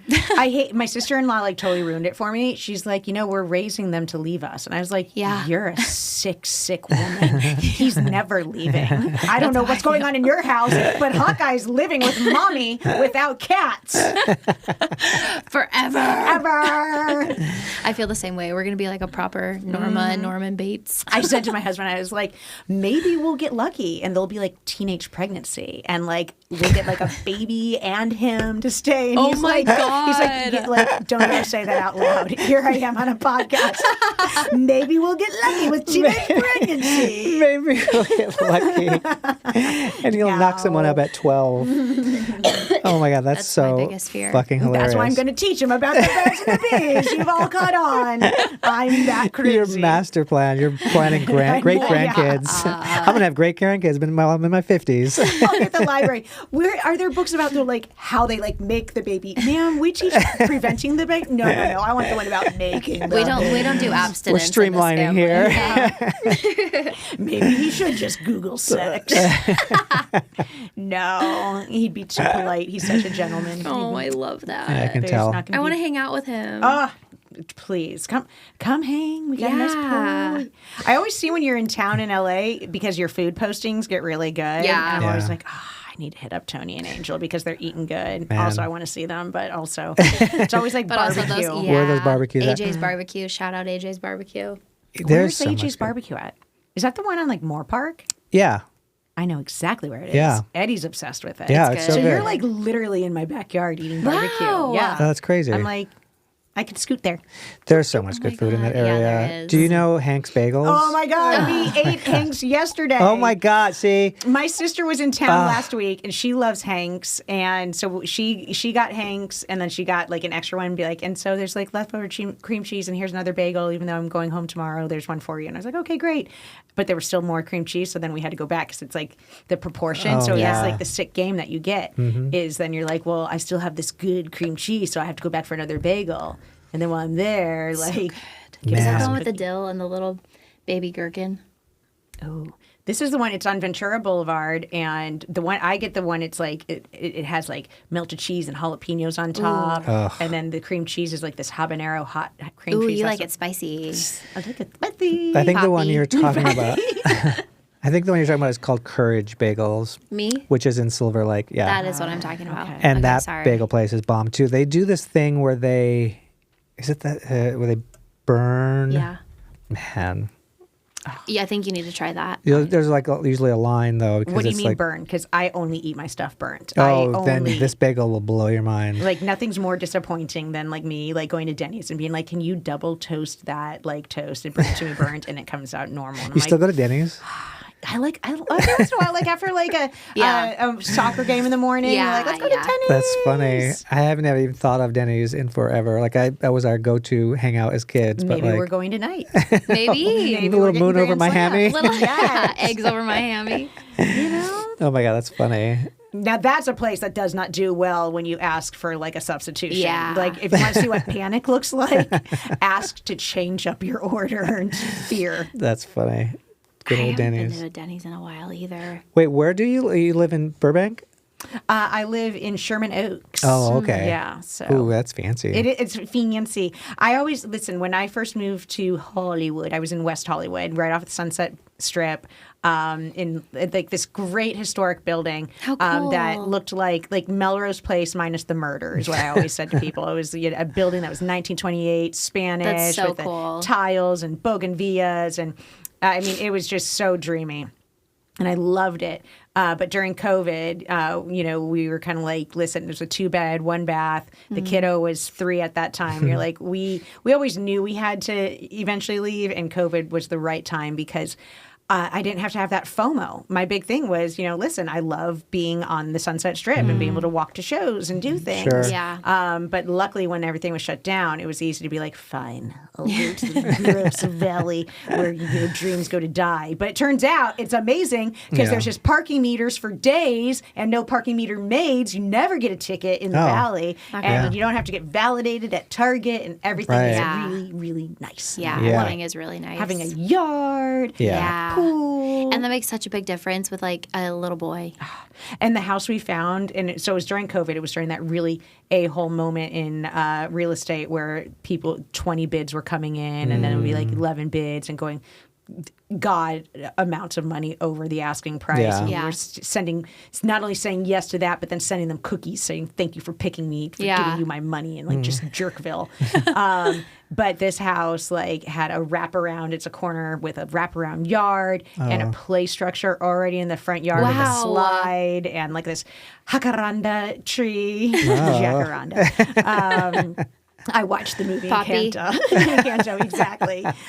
So like the big purple flowers, and it was just like suburbia, it's amazing. How cool. It's where people bring their kids to learn how to ride a bike is this neighborhood. Yeah. That's nice. Sounds like it was meant to be. Yeah, it was. And Thank that God. weather too, huh?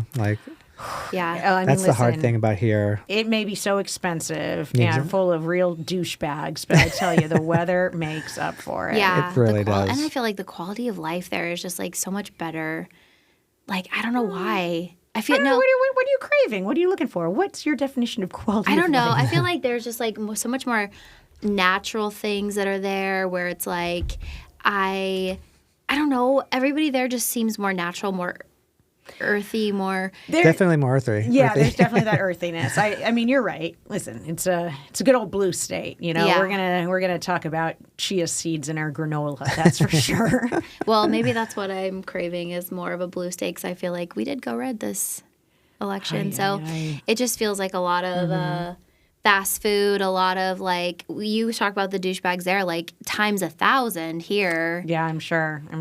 We love Las Vegas, don't we? Vegas is fun. Vegas though. is different than like Nevada as a whole, but Yeah. But even the weather, like just climate wise, like or even gardening, like it's so much easier there. that's what I mean. Like you could literally have your own. I mean, we do have a garden at this house, but like you could literally live off your land if you needed to. And you do. I thought it was really funny when you were showing me your garden today. And you're like, these are like my tomatoes and my lettuce. And I'm like, this is like your growing season. Whereas in California, like we get to grow in the summer. You can't grow in the summer. Everything's just dead. So hard. Fried. Like we plant like all of our stuff, and we plant from seeds. My husband and Hawkeye.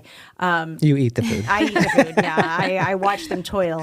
But they grow from seeds, and they start planting usually like in February. And Dang. like Amazing. now when we do get some of those hot days, it's so funny. It's like all hands on deck. Like he has these screens he pulls out, and he comes out with fans and stuff. Amazing. What is going on? He's like a humidifier, a mister, cover it with umbrellas. Like, yeah. Oh my. Yes, he will move the pool umbrellas like to shade his pumpkins that we're growing. Oh my God. I It's love so that silly, though. See, but- like I feel like we can't do that here. We can't. I have killed cactuses. No, come True. on. True story. What? Like, did you gave him too much water or something? I must Like, that have must be because like I feel like I'm like, okay, I have to overdo it because we're in this. Like I Right. feel like I'm dying when I walk outside. So this Yeah. thing is literally living out here. I have to. Yeah, no. Compensate. No, it turns out it's that's how it survives. That's how it dude. wants it. Yes. Do you ever go to Porto's? I've been to Porto's only a handful of times. I have enjoyed a lot of good like baby shower cakes, like a lot of like Yeah. women order from there. Pastries, yeah. But the line's always out the door. I don't have that patience. And it's just a stone's throw too far away to make it like if it was right around the corner like Hanks, I'd be there all the time. But You can order and pick up. They're pretty good at it the too. potato There and balls. back, those are so good. Oh God, so much is so good Yeah. there. Everything. I mean, it is. I'm not knocking it. I'm just saying I'm lazy. Yeah, I feel That's that. a I me won't even thing. go somewhere if it doesn't have a drive-through these days. Yeah, I'm right. I'm like, is there a drive-through? No thanks. Yeah. Angel and I fell in love with each other and our friendship over Taco Bell. Yes. Like, the fact that both of us were like, wait, hold on. You're a hot chick and you like Taco Bell? like it was our secret, like, naughty. Oh, Taco Bell. I could eat it every day. I've actually been pretty good lately. I eat it quite a bit. I probably have Taco Bell twice a week. Really? Oh, yeah. So, What is- it's so But it's not always me. good. It's like my husband. He'll be like, oh, He likes it too? Oh, yeah. Oh, man. Yeah. Does Hawkeye like it? We will get him like a crunchy taco and like have to do his weird special order or whatnot. What does he But have? Just lettuce and cheese? lettuce and cheese. And I guess he'll do, no cheese. He'll say no cheese. And then he'll do the tomatoes, no onions. Oh. So, yeah. It's Tomato let me just tell vegetables. you, like going to LA, I don't know that I've ever eaten Taco Bell in LA because it feels No, wrong. you have- Right, but you don't live there. So you're Yes, like, yes, I want yes. to But no, experience doing I've things. been. There was times when I spent a good 4 to 5 months straight there, Yeah. and the place where I was living, there was a Taco Bell there, but just a little further was the greatest tacos ever. Or if you go the other ways, the Yeah, greatest but tacos. that's more expensive too. So. that And they much. close a little earlier. So if you're True. doing a little gardening at night, Don't know what she's talking about. it's legal. Tacos are not that expensive. Like you're not. Well, oh my god, I can't afford this taco over a Taco Bell taco. And No, those cactus Taco Bell tacos. ones are like 69 cents. You ever had right? cactus so good. tacos? Yes, I don't love it. The best in the world. No, maybe The I'm not ordering horchata. the right thing. Actually, I've only done the burritos. Let me tell you what to Cactus. order at Cactus Please. Tacos. It's right around the corner, and I would love to make it my jam. Order the crispy shell chicken tacos. Yeah, they are good. Okay. With Oh the green my salsa. god! And the Yeah. guacamole. Do I have it to is ask for the green salsa on the side? Like, no. really? They'll They give it to you. Okay. But it is so. It's very not Mexican. Like Mexicans will raise their eye, but it's like if you like Taco Bell and that idea of American tacos, it is so good. Okay. It is so good. And the horchata is really good. I've never had horchata. That's Isn't the it place just that- like milk? Like, what is it? It's like It's It's like rice. cinnamon rice milk. yeah. Yeah. It sounds weird, and some places it tastes like hot tamales. Like It's just syrupy sometimes. Okay. It's gross. cinnamon. Yeah, that type of. Oh, yeah. No. That's not the good kind. This place though has the best horchata. Yeah, you want it more milky. Not so. I don't like the It's like word a. milky. It's more like a. It tastes more like a chai. Okay, now we're talking. We're using better language. Yes. Thank you. We have to. Yeah. We have to read the room. Okay. Know our audience. Chai. So here's my thing. I don't usually like to get like a lot of fancy like milky drinks. It just seems like a weird waste of my calories. No, I feel you. What kind of coffee did Aaron have this morning? Oh my god, it was so good. The one I stole this guy's coffee, and I don't regret it one bit. Wait, tell the story better because Well, okay, so there I Now am. you sound like a coffee thief. I would never like Sure. that is like a line I would never cross, even though I think we all think about it all the time. Like, you're like, I could walk into any Starbucks at any moment and always get a drink, right? And Chipotle. and it will never hurt someone else because they will still make it for the other person. I mean, we think these bad, dirty thoughts, but we don't do it. Today I did because I think you're going to open up something. People are going to be like, "Oh my god, I've never thought of that. What are you talking about?" I'm going to now. Everyone's going to do Starbucks it. goes out of business. So I was in the Burbank airport flying here today. It was a terrible experience, although I did come out of it with a smile on my face, you will say. The delays were shenanigans. But this Starbucks is brand new. They usually don't have one in this airport. And so I don't know if it was truly the first day, but it was maybe the second day that this thing's been open. Burbank Airport? Yeah. The line was out, like, was down the corridor and everything. Even the manager at one point, like, made a big announcement, like, we are understaffed today. We're just getting up and running. You know, if you're in line, it is going to take you at least 10 minutes to get to the front of the line and 10 minutes to get your order. So if your flight is coming up, you know, gave us the whole spiel. People started abandoning the line then. Yeah. So people got out of the regular line, but then people also left the I'm waiting for my order line because he said your order's still 10 minutes out.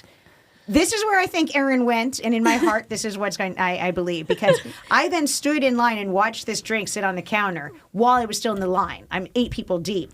And then I go over and still have to wait my 10 minutes for the egg bites, right? So I'm like 16 minutes into observing Aaron's drink just sit here. And they call for him 4 different times. So when I got up there and got my egg bites, I took Aaron's drink with me. and I don't like. It's fine. It's fine. And I don't Aaron's- regret it a bit. No. Aaron's listening to this I right did, now. And I did see the manager at one point. There had been, as I was in line, there had been like abandoned, not collected, dibbed drinks that he threw out because they were just there, which I thought was so wasteful because I was like, Yeah. you should just say, does anyone want these? But I guess there's also a rule, and I love rules. The milk like can't get room temperature because of like Risk of diarrhea. somebody- yeah. Or risk. You know, you call it potato, risk, diarrhea, whatever you call it. Like there's like the food handlers laws, like milk has to stay a certain temperature. And so these Right. had been abandoned drinks. So he did throw them out. Aaron's drink was going to get diarrhea thrown out. Yeah. Dumped. Instead, I might have diarrhea tonight because I took it. Good thing I cleaned the toilet just for you. Oh no! And we have a bidet. Yes, you have a bidet, and I've got questions. I'm like, now I'm gonna have to ask for a tutorial. Okay, ask. Have you never used a bidet? I have. Because if you haven't, you're not going to want to go home to a normal toilet. I have. I don't have one at home, so I've like used one like when I was in Europe and stuff. Yeah. But there's just a lot of buttons, so I just need someone to tell me like just Oh, do man. this and this. Like You 'cause are- I don't want to make a button mistake. Yeah. You're in for a treat. Listen, he is so obsessed with it. The pressure that he uses, Oof, highest. the highest pressure, I can hear it. Oh, yeah. When I'm sitting in the kitchen and he's in the bathroom, I'm like, I can hear the pressure of that thing on his asshole On right your now. butthole. My asshole is clean. And I never used to really I heard people talk about it. Yeah. And now I get it.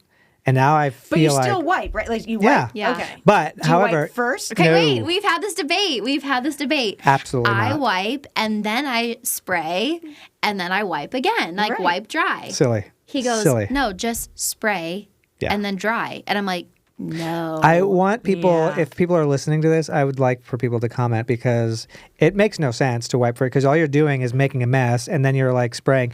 But like if you do I'm not a it, kindergartner. I know what to do back I'm there. not smearing my shit on my but ass. that goes back to like not having a bidet at all. And I think it was somebody on a podcast that was talking about that had a bidet and like how gross is it that we take this dry paper and basically we're pushing poop into our skin. Like, come on, let's call it what it is. But like, I feel like most people who don't have bidets also have like the wet wipes. No, Or, not everybody does that, okay. but they should. They You're should. right. I have them, and it's so funny that you even mentioned that. Literally on my calendar today, it says that I need to schedule the Roto-Rooter guy because I do have them come to do like clean out the pipes every 6 months because I know you're not supposed to flush those things.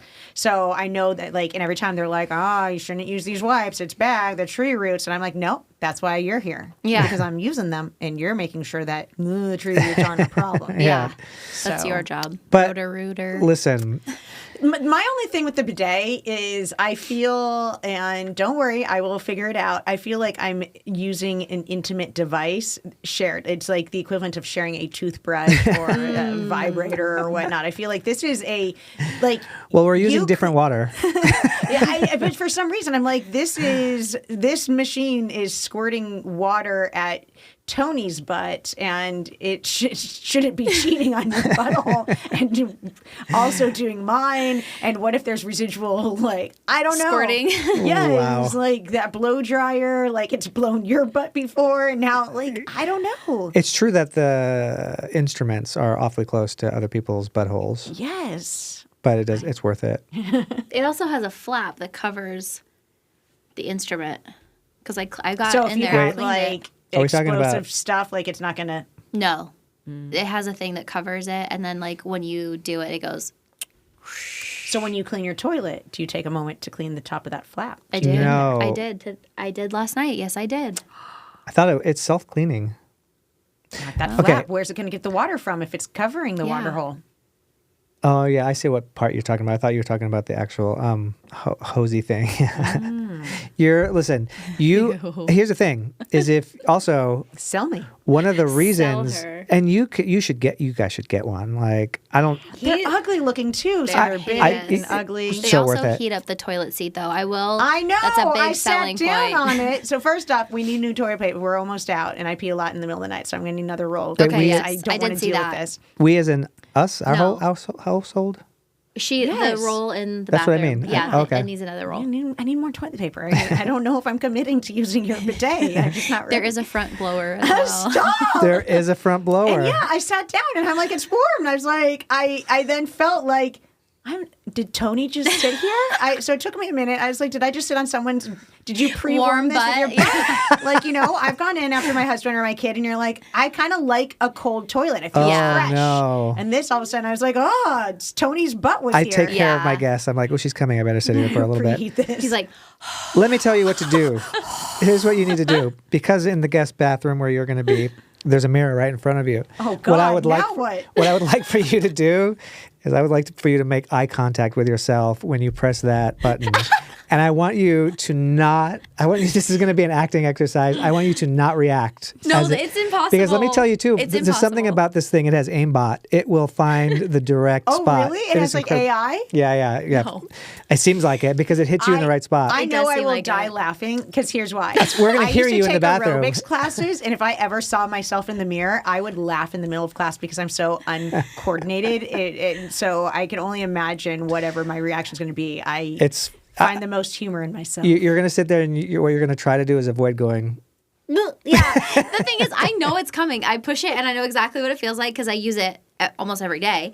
I push it and I'm still like, every time. It gets me every time. I can hear the flap go ding and it starts, and I'm like, it's coming. So, and just so you know, there's a couple of different options. So if you press it, it initiates. If you press it again, it pulsates. It like goes like this. So I have this great story, and my husband hates when I tell this story. He hates it so much.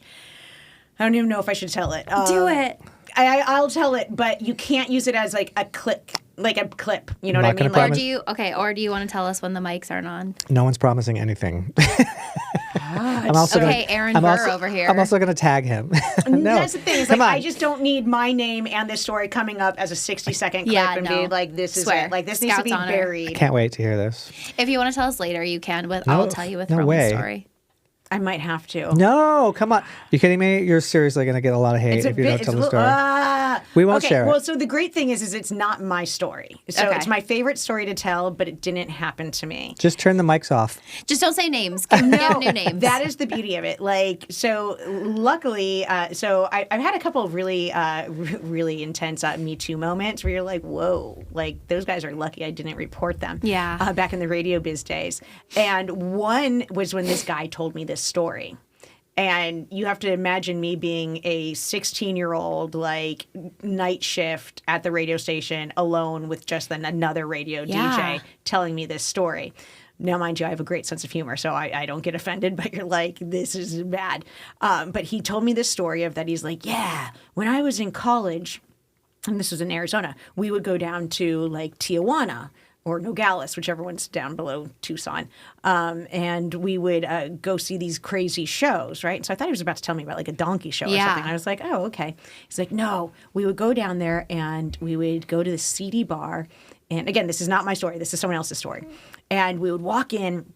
And after, a bunch of stuff and acts would happen. But then the last act of the night would be they would bring out this girl and they would say, who wants to shit on the girl's face? And everyone would raise their hand. And so then they would pick someone from the audience and they would take this girl and they would, again, this is hearsay, I don't know. They would put her on the ground underneath a chair that had like a potty seat hole cut out of it. And they would let someone take a moment to sit on the seat and try to shit on the girl's face, right? What? Well, there was like a timer or something though. Like they would say like you have 5 seconds, right?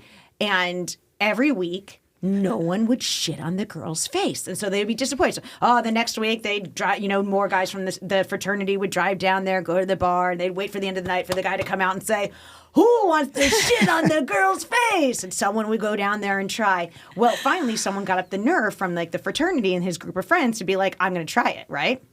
And they go down there and they realize what's happening is in that 5 seconds that you get your opportunity, she blows on their butt. So it tenses them up and scares them and gives them that reaction. Brilliant. And so their butthole tightens and they don't shit on her face. This is brilliant. Wait, so it wasn't that nobody was. It gets worse. Wait, it's not that people weren't taking the opportunity. It's because it was like a stage fright thing. They couldn't. Stage fright. I You see. only had 5 seconds. You pull down your pants. And she's like, and she. I see. I thought nobody was choosing to do it, so they were like, no, okay. But not this fraternity. Gotcha. They decide we're coming back and we're going to shit on the girl's Feel face. like I know where this We're is gonna So going. they got for the this. grossest guy in the fraternity. eternity. And they gave him the bean burritos. Oh, they let him no. drink the water while in Mexico, and they gave him laxatives. And he knew his one job was to wait for the blow and let go.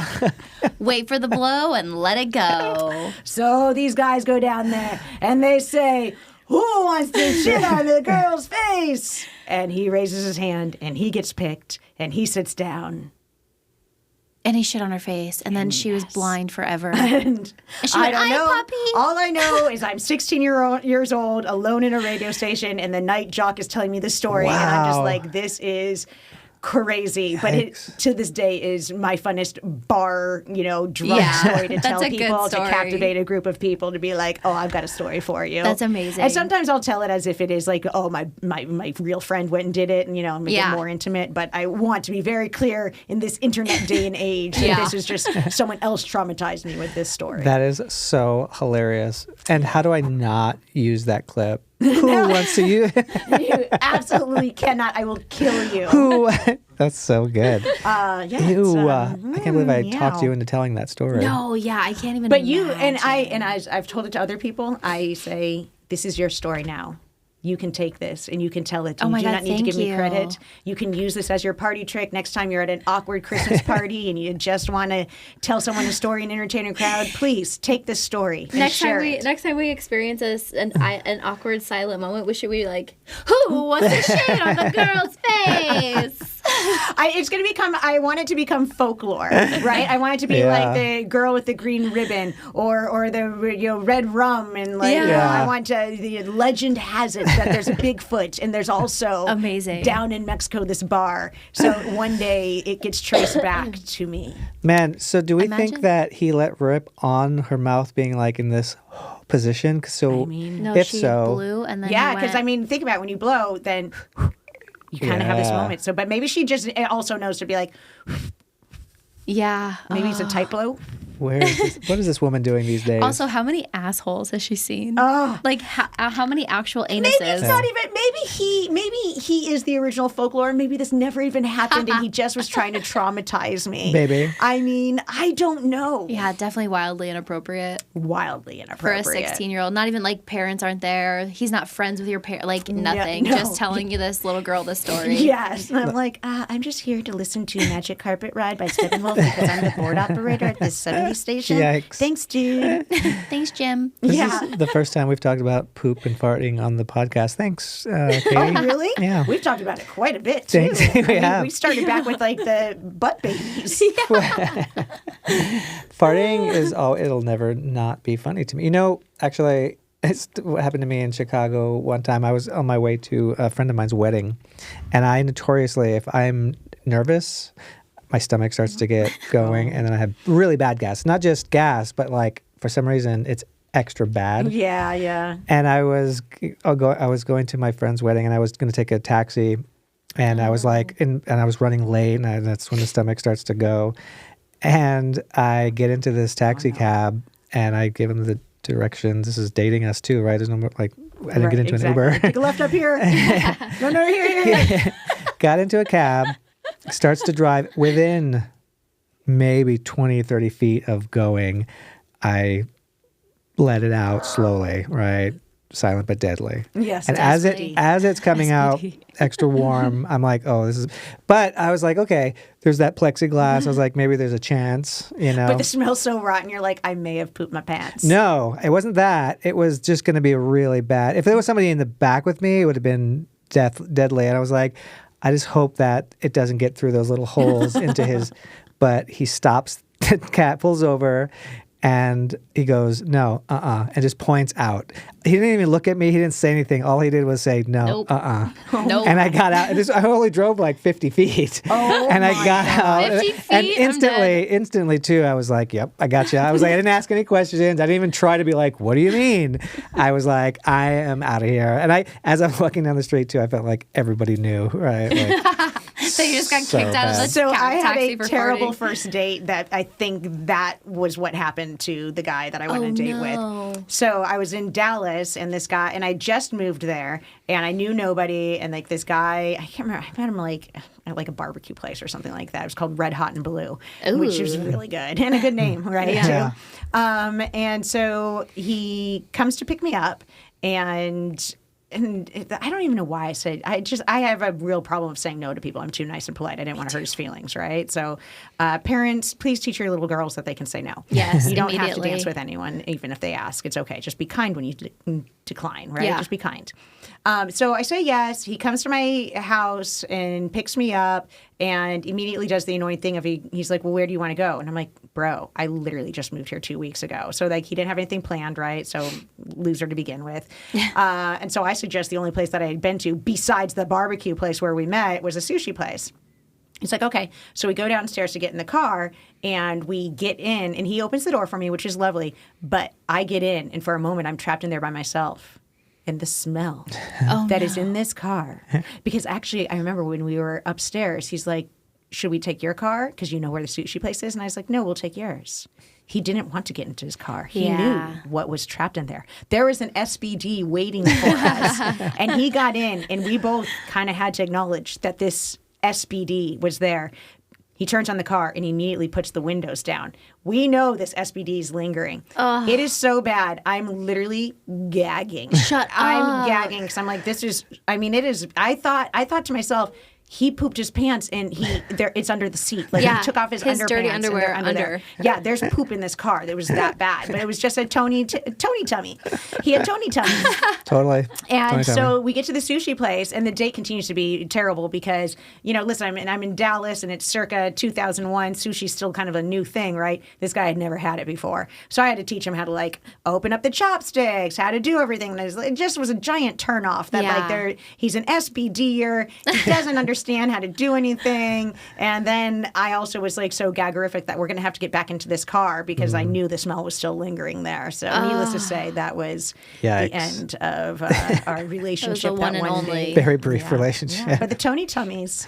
It's a real thing. Tony tummies. It's a real thing. It's happened. The one place that happened, which was really, really scary at first, but then it turned good, is the first time the first time we ever did the 7-person pyramid on the high wire was in Detroit, Michigan, where the family fell in the 70s, and they all, like, some of them died. It was so we went 20 years later to recreate this thing that was very famous. And I was not a high wire walker. That was the first time I was ever doing the high wire. And they were all... It was your first show ever? First show ever. And they were all, like, seasoned veterans that's been doing it all their lives. I used to do acrobatics. And so when we all climbed up to the... And this was a high... Like, the one that you walked up was only maybe 10 feet. Don't tell them that. It was scary. It was terrifying. And I almost died. 10 feet is high. But this was 40. If it was 10 feet plus your... 5 something, and you were on top of him, so... Yeah, exactly. I was at least 15, 20. Yes, for sure. And where my head is my 5, so I was at 20. You were in great danger for sure. But my point is, this was like 40 feet.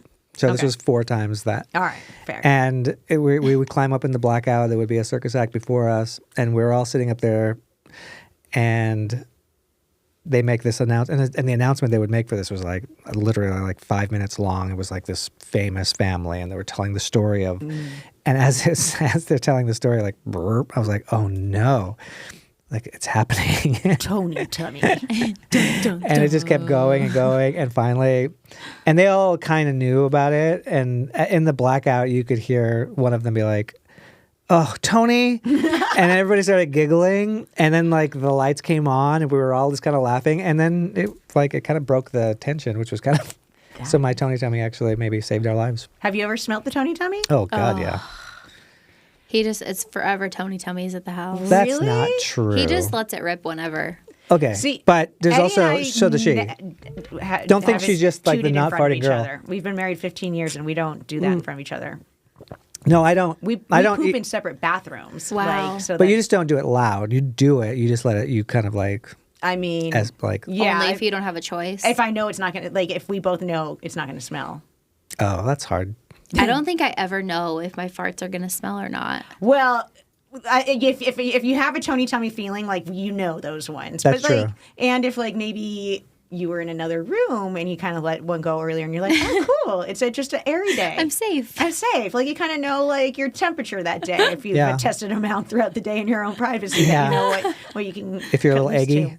to. Ew. That's the Tony tummies. They're eggy. Oh, Can be. No, yeah, for sure. The Tony we tummies. all know what that is. We know. I mean, no one's above it. Yeah. It's so We've all bad. been there. Mexico's below it. Quite literally. Sorry, Bless her listeners, heart. for this episode of. I am sorry. Like This is going to be but labeled that's the Tony just, I tummies. think that's where I am in my life, though. I'm a boy mom, and he's 9. Yeah. We talk about poop, and I'm so Yeah. sorry. That's okay. We do too. I promised my husband I was going to keep it classy. Oh, well, my son has a group chat that's labeled NNN. And I'm like, what does that mean? He goes, it's No Nut November. We have a group chat. And if you lose, you remove yourself from the chat. So there's the number of people in the group chat is just going. Wait, no. Oh, God. Yes. No masturbating? No Nut November. No anything.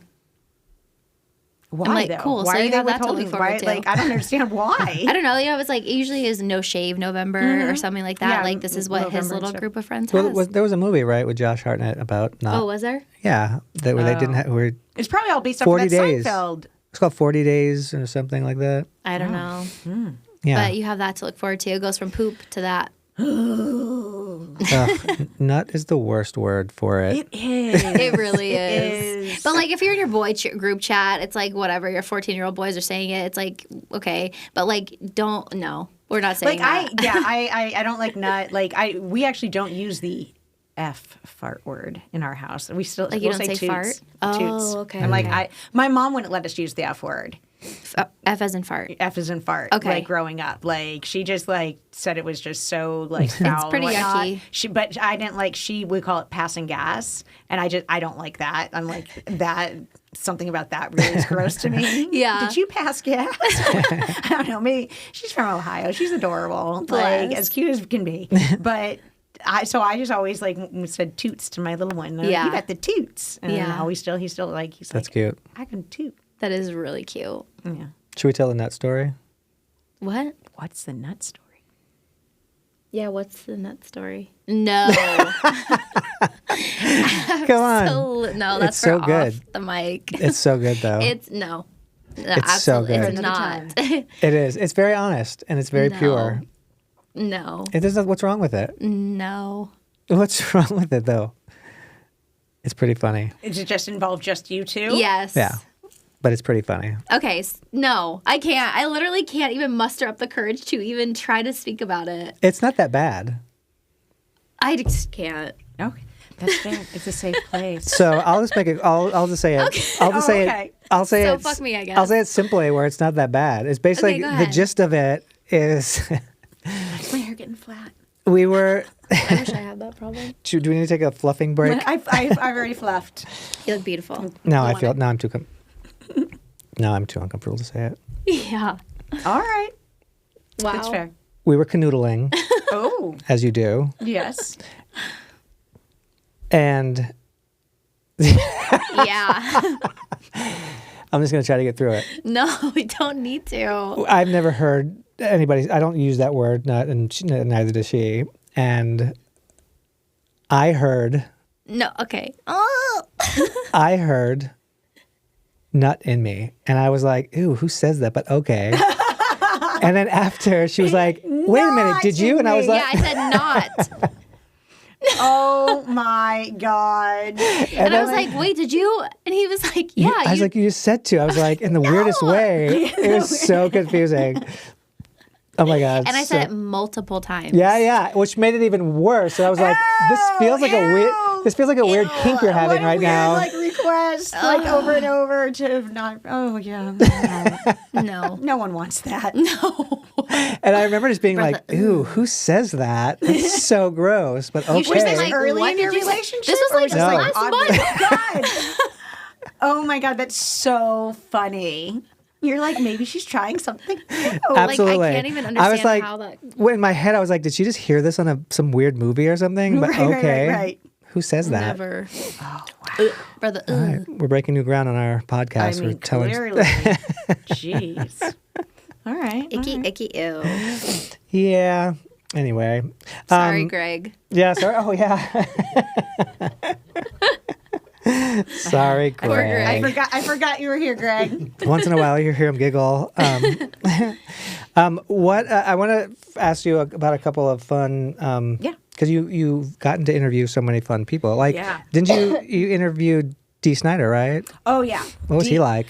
Dee's amazing. I like Dee. Dee comes into the room with just this rock star energy. You know, I mean, he just carries himself as a rock star. He's a big dude too, right? He's a really big dude. And, you know, he usually has on like, you know, boots that make noise, like a heavy heel or Nice, something. yeah. And all these rings. He has this cool ring that is an eyeball that an artist made and based it off of like his wife's eye. So like that's his cool. wife is like always with him. He's got like a megalodon tooth Yeah, around his neck. amazing. And a couple other chains. And then he also has a Lemmy bullet. And if you're not familiar with the Lemmy bullet, is Lemmy from Motorhead. Lemmy, and I always say, I don't know if it's Killmeister or Killmister. I swear to God, everyone says it differently. But Lemmy from Motorhead, when he died, he had his ashes put into bullets and delivered to some of his friends. Wow. And Dee is one of the guys that has a Wow. Lemmy bullet. There are some people that openly talk about it, and there's other people that I have talked to, and they have sidebarred with me. I have a Lemmy bullet, but don't tell anyone. So Right. it's this very How interesting cool. thing. I never Yeah. heard That is that. cool. I know you want to know who the people are that hasn't revealed it, and I'll tell you off the mic. So yeah, he's great. But what I love about Dee Snider, you guys, I mean, first off, I mean, his story about where the makeup came from. You know, his wife Susanna. You know, was the first one that was like, well, let's just try a little bit. She was a makeup artist and everything, and they had like one of those old school like palettes, and he's like, well, maybe just a little bit of the light pink, and like he used it up, and then no, then medium pink, and by the time it was like, you know, he would just use each row, and finally he got to like it was like full drag because like he was just too cheap to buy a new palette, you know. Amazing. And same with the eyeshadows. Well, I'll start with this little light, you know, neutral bone color, and it got all the way like to blue, electric blue, but. Can you bring up a picture of Dee Snider, Greg, so Angel can see? Because I don't think you know who Dee Snider is, do you? You will when you see the picture. Did you ever see the movie Pee-wee's Big Adventure? Yeah. In the end, when they're on the movie lot and there's the rock band and there's the guy on top of the car crawling around as Pee-wee goes by on the bike. Oh, yeah. It's Dee Snider. Yes, okay, I do know who that is. Amazing. Yeah, he. His So wife is a cool. babe. Suzette. Sorry, I said Susanna. Suzette. Wow, she she's is a smoking. babe. Yeah, and they've been married like their entire career. He doesn't drink. She designed the Twisted Sister logo, sketched it out on a piece of paper, and still to this day makes fun of him that like she's never been paid for that.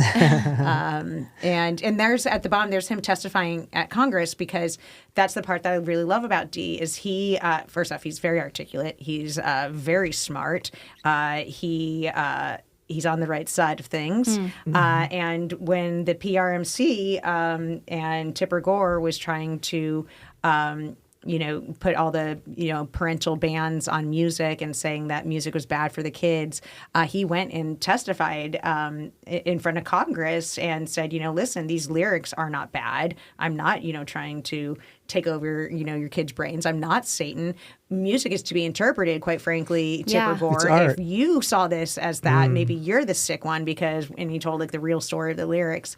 But you know, he just like fought for free speech and speech and music and art and you know when he's told me the story, he said he you know thought that everyone like all the rockers were going to show up that day and be walking up the Capitol steps with him, and essentially he showed up and no one else was there. Oh And my he's like, gosh. Wow. well, shit, I'm going to do this by myself. And he went up there and you know.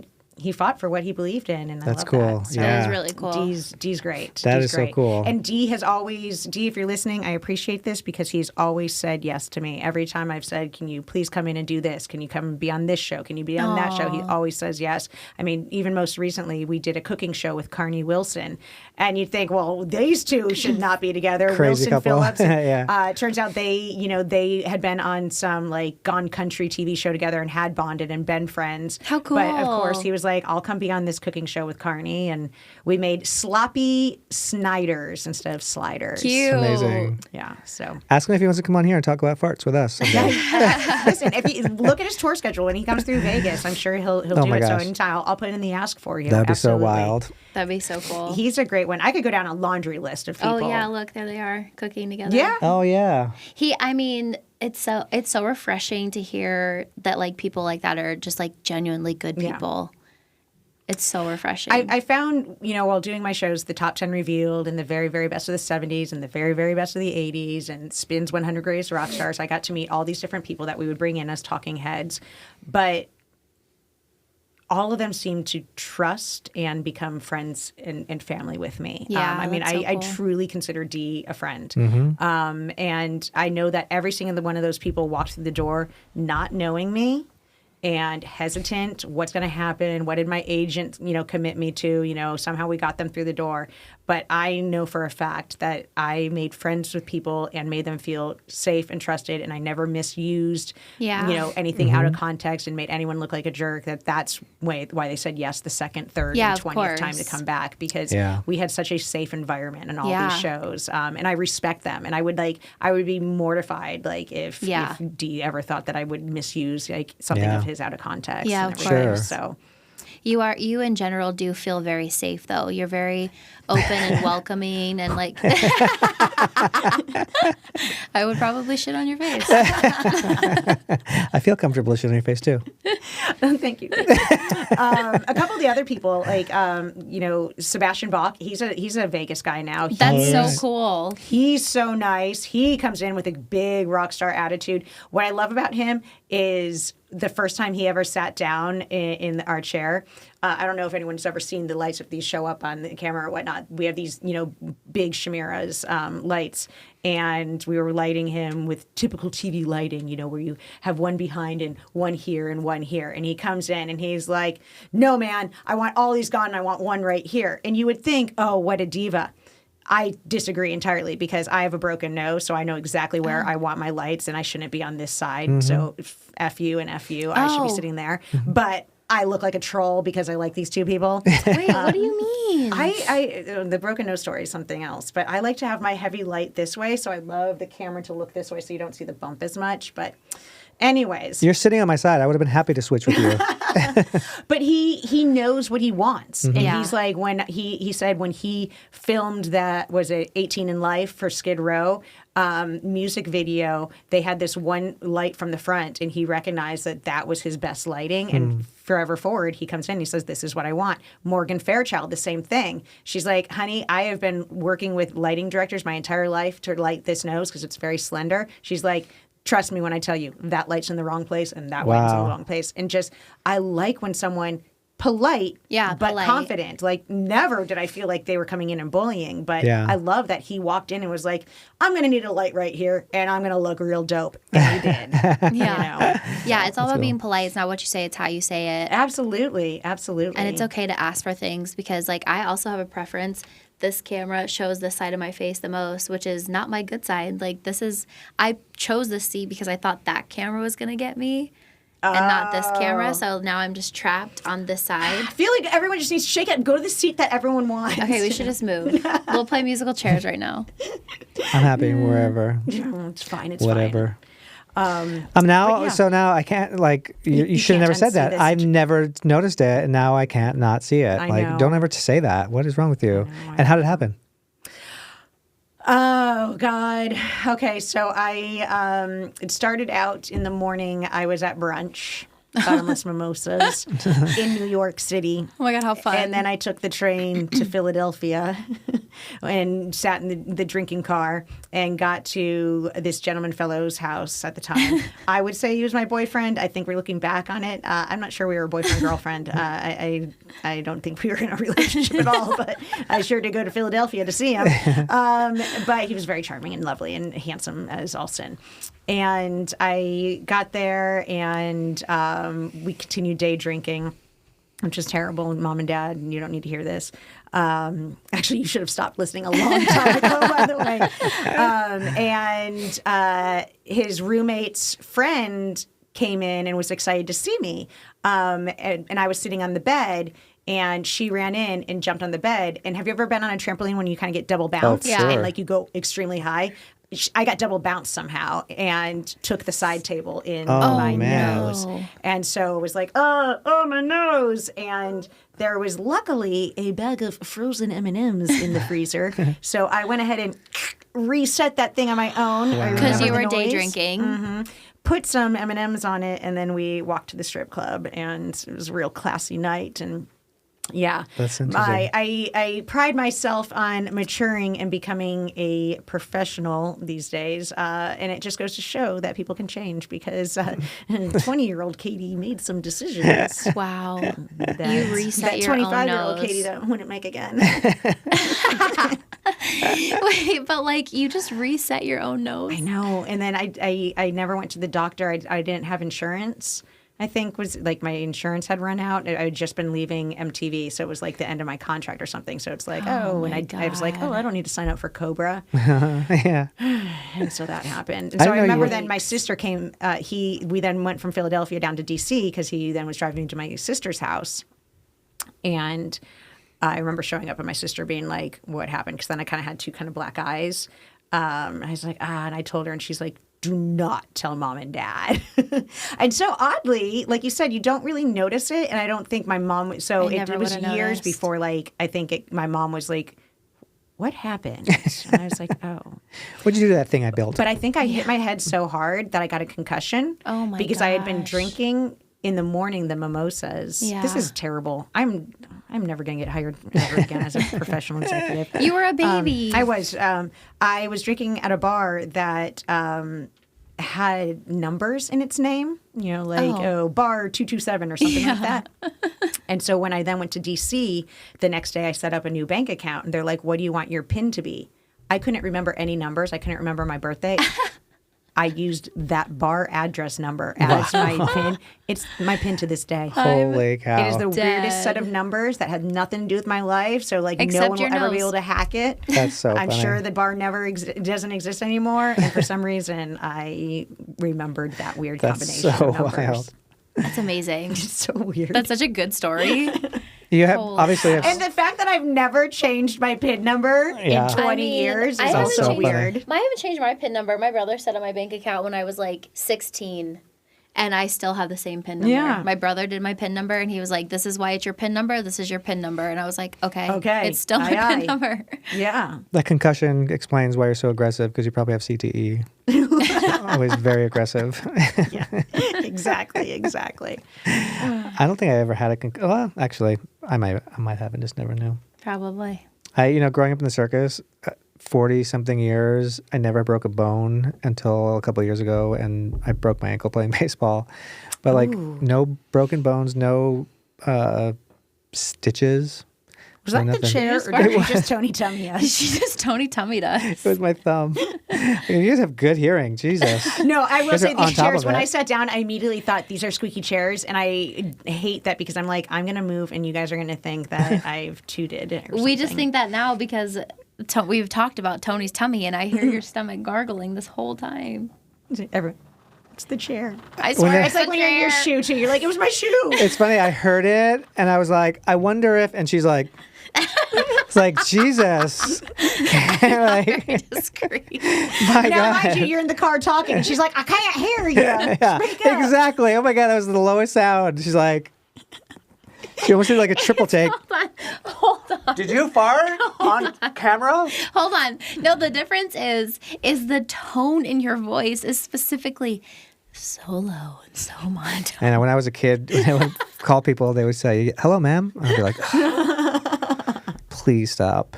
Don't you miss the days of a landline and just the idea that someone would have to call and you're going to answer it and it's going to be like Roman's girlfriend? Like just having to torture your kids to live through that experience. Yeah, they never will. So wild. I know, it's crazy. You have to be like, oh, please you have don't a let her pager? dad answer the phone. I had a pager. Yeah. Oh, yeah. Yeah, I did.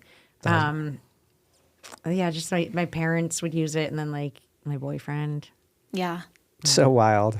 It's it was such silly. a wild yeah, thing. That Like, thing's definitely gone. like the idea is wild too of like Hawkeye, like such a crazy different life, you know, like it's crazy. Like, we talk about this all the time. Like, how did we find places? Like, know. make a left. There's usually a blue truck. Make a left. Oh yeah, you had And a right then- direction. Yeah. Yeah. Getting to people's parties. Oh, Yeah. Friday at school when they're like, "There's a party at so and so's house," and like passing out flyers with maps and stuff and and people. Yeah, it And was then a thing. I still will catch myself giving somebody directions, right? And then some smartass will be like, I have a fucking iPhone. Yeah, I'll figure it out. Like, I got But it. it's wild though. Like, or even remember going to the mall and like having a place to meet up back up. Of course. Or I mean, right now, Yeah, base. all over the internet, there's memes of like when you would use the payphone and do the collect call, and you just instead of saying your name, you'd be like, "Come pick me up, mom," and like it's true. Like I did that so many times. I'm on my way home. I never did that. Oh yeah, they're That's like after funny. will you accept a collect call from? You're supposed to say Katie, and you're like, "I'm at the front door. Or, I'm at the north entrance of PV Mall." That's so funny. I'd never heard that. All the time. Oh my god! How long was it? Like, how long of a thing could you actually say? I mean, they probably left enough beat so you could say like Ashley Smith or something like that, right? Yeah. So if you're like, I'm ready, I'm at the mall, by the movie theaters, and sometimes I want a burrito bowl with avocado and an extra. Ah, shit! Truly, yeah, exactly. Bring me snacks. Yeah, I didn't have that either. That is I funny. did have landlines, but I never experienced that. Well, we had, I mean, the pagers. What went along with the pager was definitely the payphones, and I mean, the price went up on those things. What about rotary phones? You remember that? Oh yeah, I don't even think I really know how to use it. I That's crazy. remember taking Hawkeye when he was little to like the children's museum. Yeah. And like there was one like in the toy grocery store, and I was like showing him, and I was like, this is a really weird thing for the Museum of Los Angeles to just be having around for kids to play with. It's so crazy. It's so crazy how prehistoric things were, and we're not that old. Like our parents are older than us, and it was crazier for them. But like as like the telephone, there's a really great podcast. I think it's called Things I Mean to Know, which is really fun because Things I Mean or how does it go? Things that. That was my time. I did hear that one. Did you hear it? She was like, things I mean to know. Like, how does a phone work? Like, I don't fucking know. Like, I'm almost 50 and I still don't really understand how a phone works. Sure, yeah. But on this podcast, it shows you all these little things of like how the microwave works. And they talk about like, but it's crazy that if we go back to like our parents, like how far back it goes of like, my mom's 86, so she's probably older than your parents, right? Yeah. And she what she explained, because she grew up, she was in the circus too, and they would travel in like horse and carriage kind of like That's things. crazy. Yeah, and then like how did they keep things cool? Like they kept it in water. They didn't have ice. Like they didn't go and get like ice cubes. They kept their butter in like a thing of water, and it's so fucking crazy. Well, I mean, I remember I asked my grandma. She passed away a couple of years ago, but she was 90 some odd years old, and I did ask. I was like, you've seen so many things get invented. I mean, she had an iPad by time, but she also used to tell me stories of like planting a victory garden, and her first boyfriend, went off to war and died. Yeah, that's type thing. crazy. And I was like, what invention like really was the one that surprised you or excited you?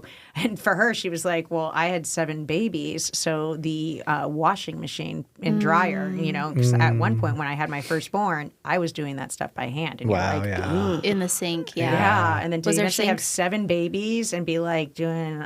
I mean, obviously the older ones were out of diapers, but yeah, she's like, But still, just even being their able to put it in the clothes. dryer, yeah, instead of just the clothesline. Yeah, that's so wild. Yeah, the little things we take for granted. So for granted, but then it scares me because I'm like, what's going to be invented in my lifetime that like I reflect on? I mean, and obviously. I mean, listen, the cell phone has been pretty cool. I mean, like cable television even, and now the internets and the iPads and all that stuff. But you kind of flow with it and you take it for granted. Yeah. And so maybe I'll eventually reflect on it and think of how awe-inspiring it was. But I think I'm still kind of waiting for something really, Yeah, really crazy. yeah. Oh, what's going to be crazy is Neuralink. What? Neuralink.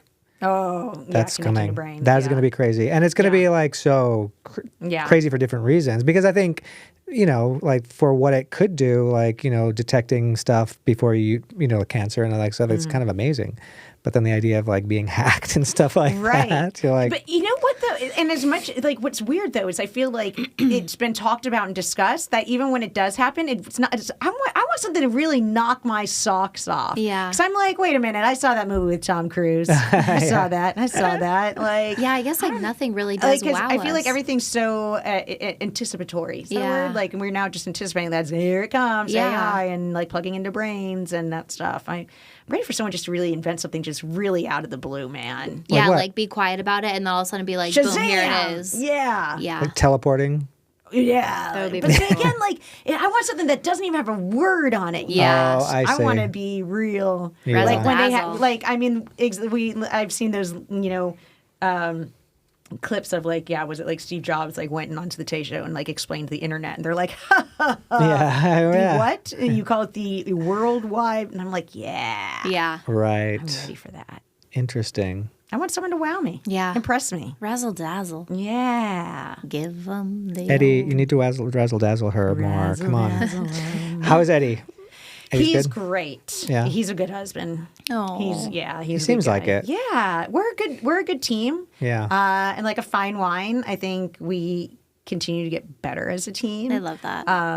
Tony and I were kind of talking on the car ride over how he wishes you would just really rise up to the occasion. No, I'm just joking. It wouldn't surprise me, to be honest. No, that I was talking that I feel like I've become kind of self-aware, and it's really nice when you kind of are aware and you get to that point in a relationship where you're like, this one might be on me, and being able to do that. And I think we are at a good mature point in our relationship where Is he that's older good. than you? no, we're basically the same age. We're a couple months apart. But yes, he is older. Are we allowed to say who his sister is? Let's not. Okay. I'm sure they could We Google can cut it, that. but yeah. Yeah, I remember meeting you guys back in the day at Caesars after the show, and I remember just being like, "Man, these guys are like." And then we met you one time I think at Rick Bayless's restaurant, right Yeah. in Over Vegas, in like Melrose or L.A. No, LA. Yeah. Yeah, I remember being like, "Oh, this couple is cool. They've got it figured out. I there? Their cool car, yeah. Remember Why their cool, don't I remember their that? cool Camaro? Oh, yes, I do remember Yeah, we that. still have that Do thing. you? We actually just got it repainted.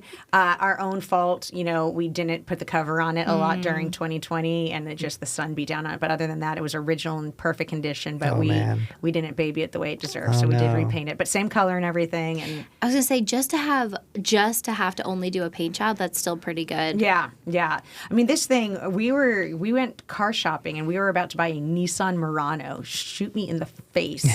And neither of us wanted it, and I was just like, "Ugh, we need to get a car." And we test drove, and then went home, and we're like, "I guess we're gonna go back tomorrow and buy that Murano." You don't want a car that has moron in the title. It's so true. But I just kind of went on eBay and started looking at classic cars and found this thing, and I was like, "Hey, babe." This is down in Santa Ana. It's a little bit far away from where we were going to be buying the Murano, but let's go test drive it first, just for funsies, and then we'll go buy the Murano. And we literally did not buy the Murano. Yeah. We bought a '79 Berlinetta Camaro Amazing. edition, baby blue, white racing stripes, so original good. interior, original paint, one owner. A lady had basically died and left it in her garage, and God. the nephews were selling it, and they didn't even know the value of it, so we got it as a steal. Wow. We didn't they set the people set the price for us. Right.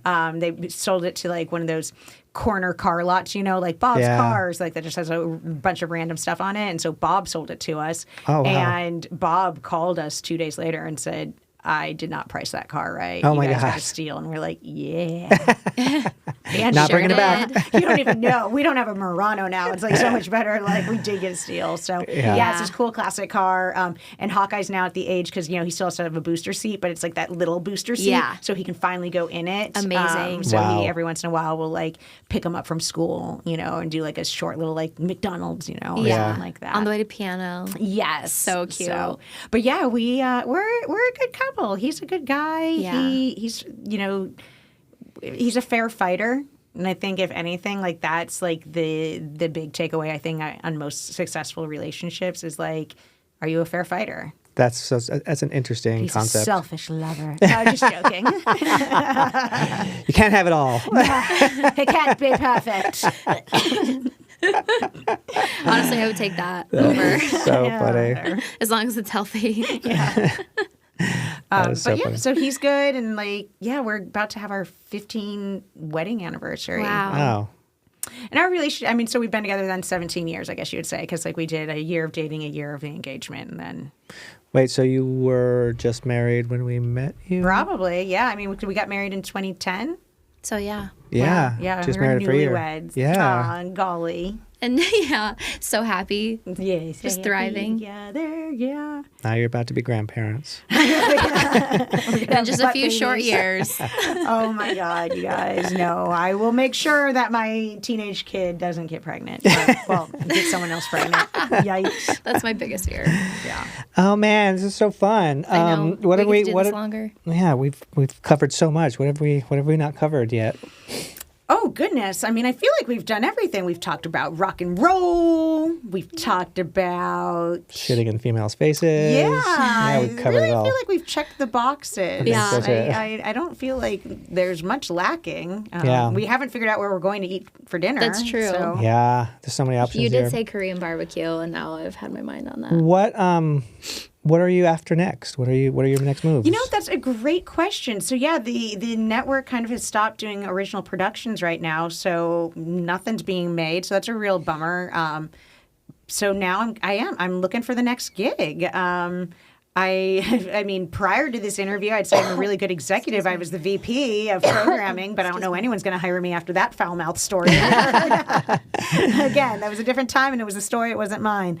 But I love creating, developing original productions is kind of my thing. I mean, you're such a good host too. Like, you need to be That's hosting. the thing. You know, I mean, I love hosting. I love talking. I love the stories. I love being on camera. I've got a decent voice. Yeah, you have a great voice. I guess, you know, but today's just like such a weird era for that the hosting industry, right? Like, that's true. they either want some like rando B-list, D-list, like washed up, but it has a name at least, so they'll give them like their 20th try again, versus just like a consistent workhorse who's like done it, you know, professionally. So Yeah.